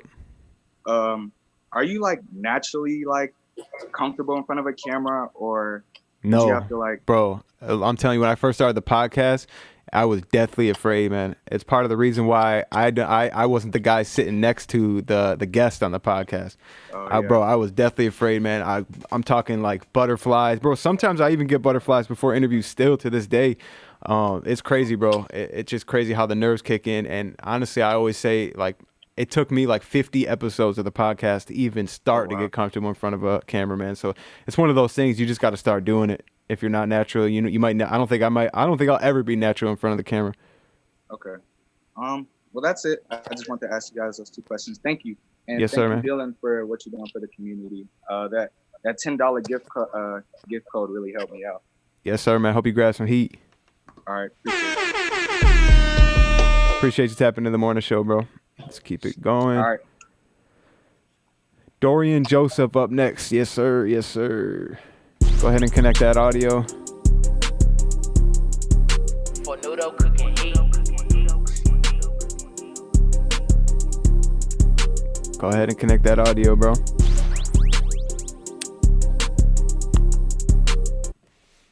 Oh, bummer.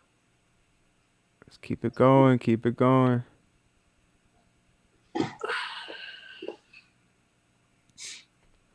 Fractal 5D.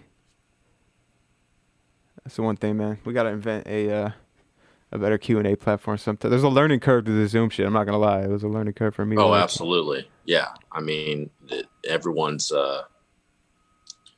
it's always going to be improved. So I think like there's ways we can do this. We're gonna keep it going, man. Fractal. Hopefully, I don't know what's going on. Did you guys walk away from your phones? Venitus. You there, man? Shout out to everyone in the stream too, man. We had we were at like 620 viewers at one point a couple minutes ago, man. It's our most ever. We keep breaking records, man. Shout out to Brock. He came on the show and broke a record. Oh, congrats. Venitus, what's going on, bro? Yo, y'all boys hear me? Yes, sir. We can hear you, man. How you doing this morning? Shit, good. Yo, boys? Doing well, man. Doing great. Word. I just got one question for y'all. So I've been making beats, and besides like posting on YouTube and Instagram and my Twitter and shit, how else can I like try to get placements or like try to work with other people? Like I'm DMing mad people. I just can't I can't reach out to anyone like worth my time. Like no one's hit me back. Like I'm constantly working every day. But How long have you been making beat? shit, I've been making beats for like 3 years. I've been like actively on YouTube like every day, every other day for like 2 or 3 months probably. Yeah, I would say like it's more it's not an exact science, right? And so I would say like analyze the way that you're reaching out to people. You know, the first thing I like to do is when I'm about to do something, I like to list my assets. And when I say assets, are like, who are the people in my life that know this, this, and this? Who are the smart people that I can ask a question about or anything like that? You just can't give up. You just have to find a way to get yourself out there in some way, shape, or form. And it's not an exact science. Just be okay with people saying no or not responding, and then don't let it hurt whatever it is you're trying to do. Right. And then the other way is this, is like, and this is what I tell producers all the time, go find an artist that needs beats that isn't popping. Go find someone that has a good sound that needs beats and go work with them.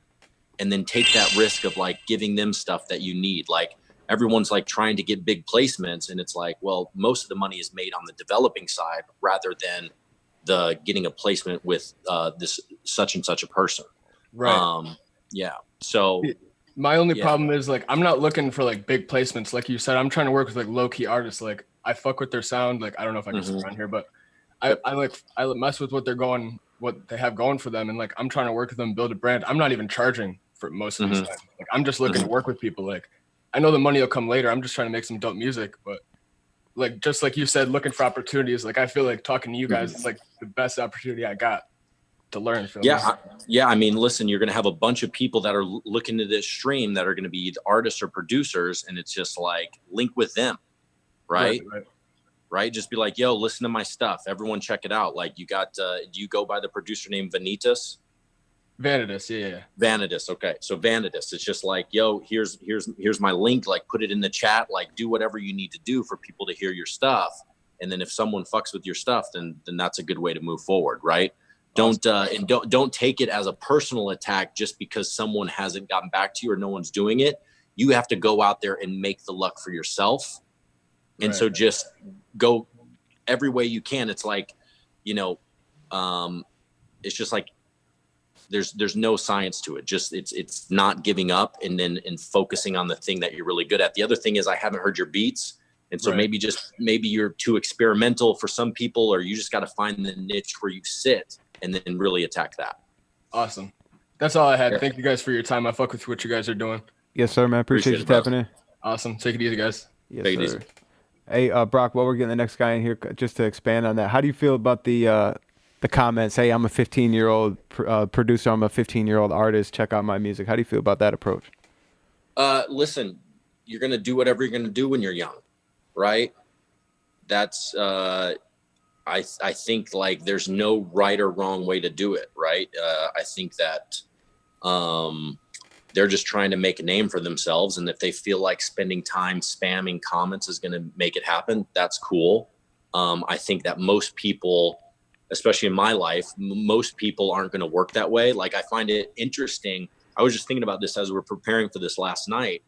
Most people will go to my DMs on Twitter. They won't ask the question on Twitter.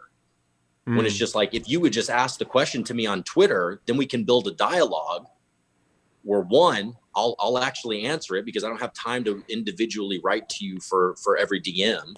Two, you create a dialogue because other people see it. And three, you've just opened yourself to a whole new platform because anyone that's following me is going to see the dialogue I'm creating with you. And then they're going to go discover, you know, Venitus beats or whatever it is, right? And so I'm always surprised that people are always going to try to slide in the DM rather than just create the dialogue. And that's one of the reasons I love Twitter so much, as opposed to, you know, I use Twitter because there's really smart people on there asking really good questions in which you can create a dialogue to try to find some truth. Okay. And on Instagram, it's just like, that's a promotion platform. That's there for me to be like, yo, we're #1 again. Check out how cool I am. Yeah. Right. That's, and so, you know, I think like moving forward, it's just like create a dialogue, ask a question, do some research. Like, I'm more than happy to do all those things. And so it's just, maybe you have to change up the strategy a little bit. I like that thought process on there. Yo, what's going on, bro? Welcome back to the morning show. This is a regular right here. You got your audio connected? Yo, can you hear me? What's going on, bro? Welcome back, man. How you doing? Can you hear us? We can hear you.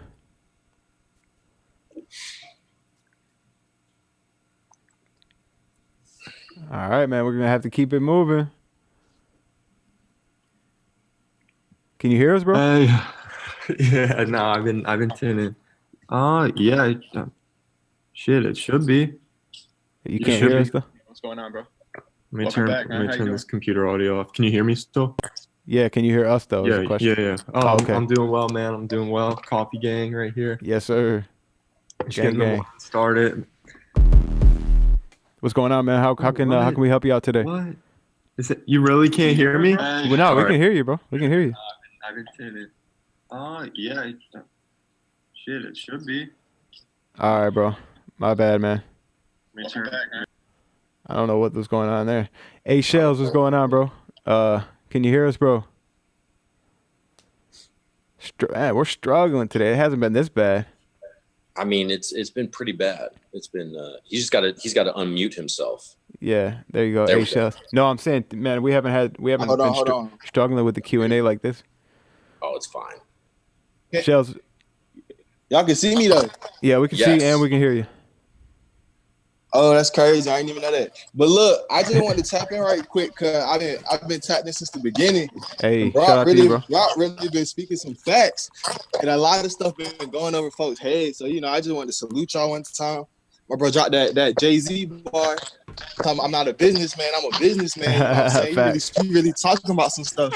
But, you know, I just wanted to come up here. Hey, Shell, you know, y'all see the face, you know, type deal. Oh, so you don't got a question. Appreciate you branding yourself. That's like showing love. Hey, Yeah. that's what I'm saying. You really dropping key facts, and they not really. Some of them hearing you, you know what I'm saying? I'm not going, but I just want to, do my due part, like I said, come up here, show my face or whatever, and salute y'all, keeping it real or whatever, doing y'all thing. Appreciate it, man. I appreciate it. Yeah. Thank you very much. For sure. Appreciate you tapping her. Yes, sir. Appreciate you. I appreciate that, but definitely, man, it's definitely best if you come on. You got a question, a good question. I ain't mad at the shameless plug though. TraPicasso, what's going on, man? I guess the best way to do this would be to just add a couple people and see whoever connects first. Yeah. We got Lab 51, TraPicasso. Make sure you guys connect. I just want to salute y'all. Got that Jay-Z. Okay, let's do Lab. Lab, you there, bro?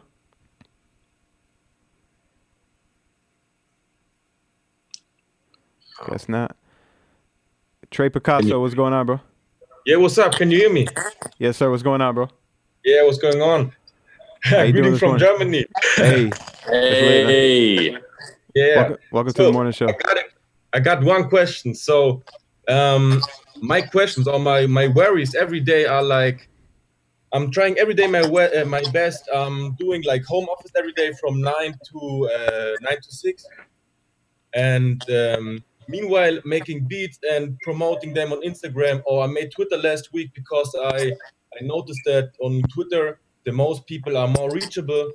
And for example, I just commented some on Brock's Twitter 3 days ago, and he liked it. And this was just such a, sorry, my breath a little bit, was such a motivation. And I kept posting some more on my private page because I got two pages, one producer page, one own page. And what would be your recommendation to get the best, or how could someone get attention if he is doing every day everything he can do? He's uploading everything he can do. He's sharing. He's tagging. He's making everything. What is I need some words. Sorry, my English. No, you're okay. You're okay. Like how do you break through, right? Like where's the tipping point where everything breaks through? That's kind of the trade-off you make. So like I'll give you a good example.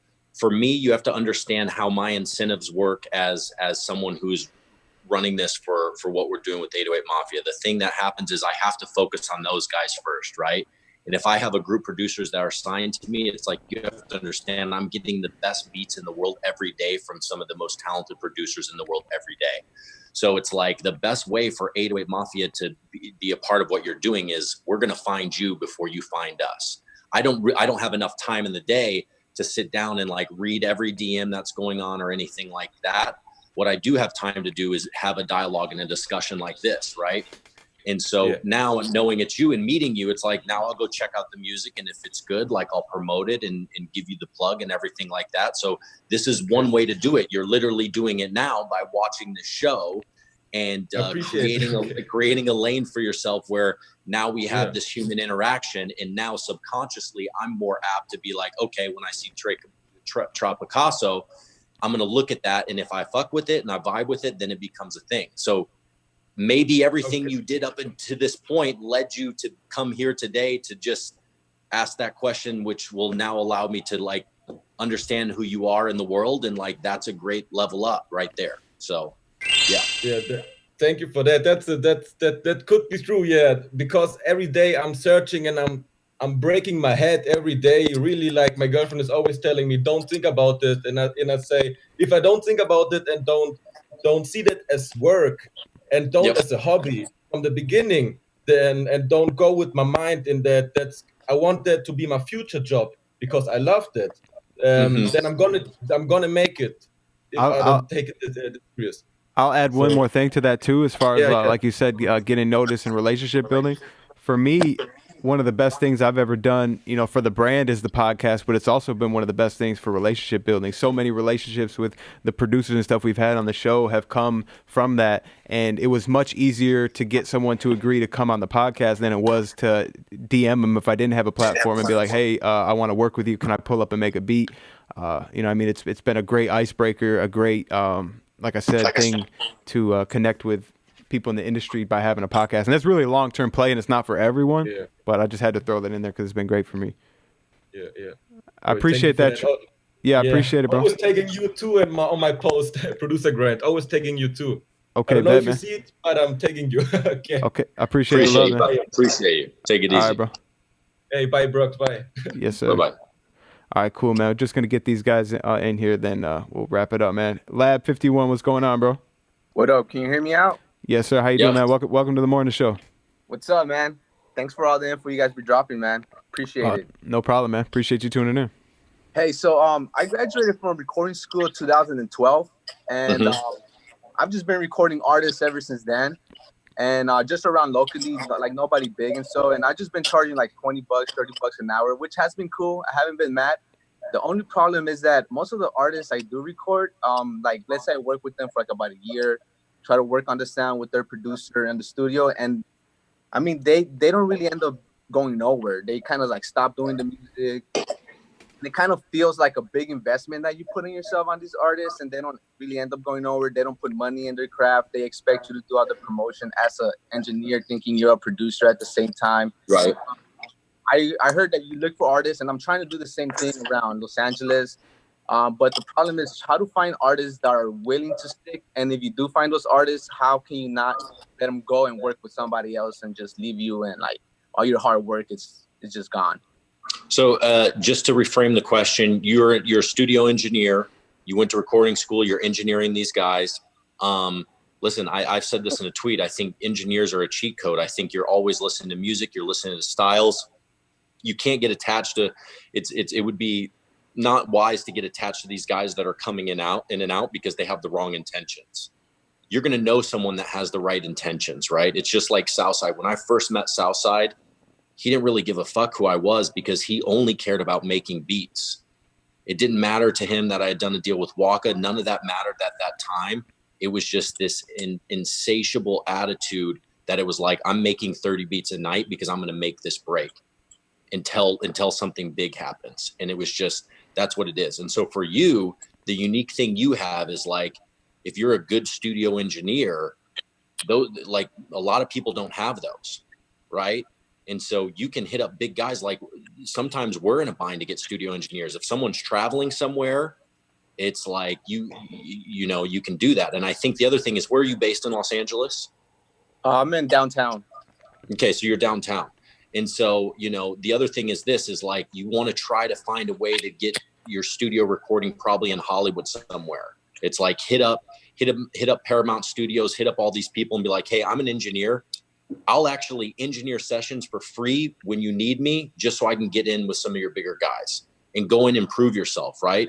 Because yeah, you're going to give up, like maybe you give up $100 or $200 in early on. But the thing that might happen is you might become you might get in a session with an artist at a record plant or something like that. And then all of a sudden it's like, they're like, yo, come back. Lab 51 Beats, come back. We need you to come back. Like, we really like you, or someone else might really like you. Right. And so you use the schooling you have and that unique opportunity to offer that up to someone else. And the other thing is this, teach other people how to do it. You want to build a base of fans on the internet, do a video where you're like, here's how you engineer music. Here's how I use Pro Tools. Here's the little thing that I can do to make your voice sound better and things like that. Right. And then create that dialogue. There's people that want to learn how to do what you're doing. If you give that knowledge away for free, you become more believable in the community. And then that's what's going to level you up. Yeah, I agree with that 100%, man. Just to add a quick little thing to that, you might be thinking, you know, okay, yeah, but there's a million other guys on YouTube that are doing that same thing. It's oversaturated. But I look at it now in 2020, there's so many content creators and so many options for people. But I think people that watch this content are going to connect with the people that they connect with. You know, just because you're teaching the same techniques that might have been taught in 15 other videos on YouTube, if someone discovers you and they connect with your personality and they like your teaching process, they're going to, you know, become a fan. You're going to develop. It's not about like, oh, I need 200,000 views on each of my videos. I need 50,000. I need 10,000. If if you can get a couple hundred or up to 1,000 people that are loyally watching your videos, you're going to create that community. You're going to create that connection. You're going to create that brand. And, you know what I mean? It can definitely lead to. Yeah, man. Honestly, thanks to you guys. I just created my YouTube video, been working on my brand. And yeah, just, you know, little by little, I've been doing what I have to do. And keep at it, man. It's a long-term game, 100%. Thank you, guys. Yes, sir, man. Take it easy, brother. You too. Thank you.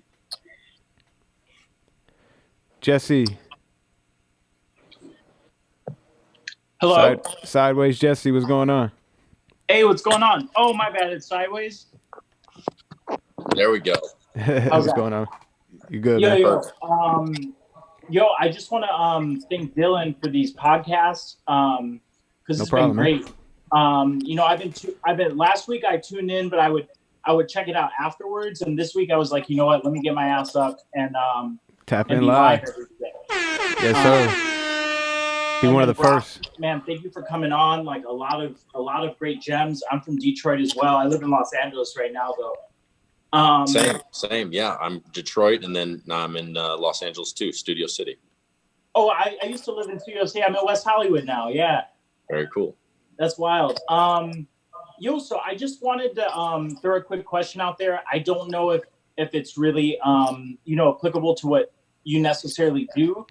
But I have a friend that's a DJ in the city. He hooked me up with an artist. And he's got a little traction on IG. He's verified.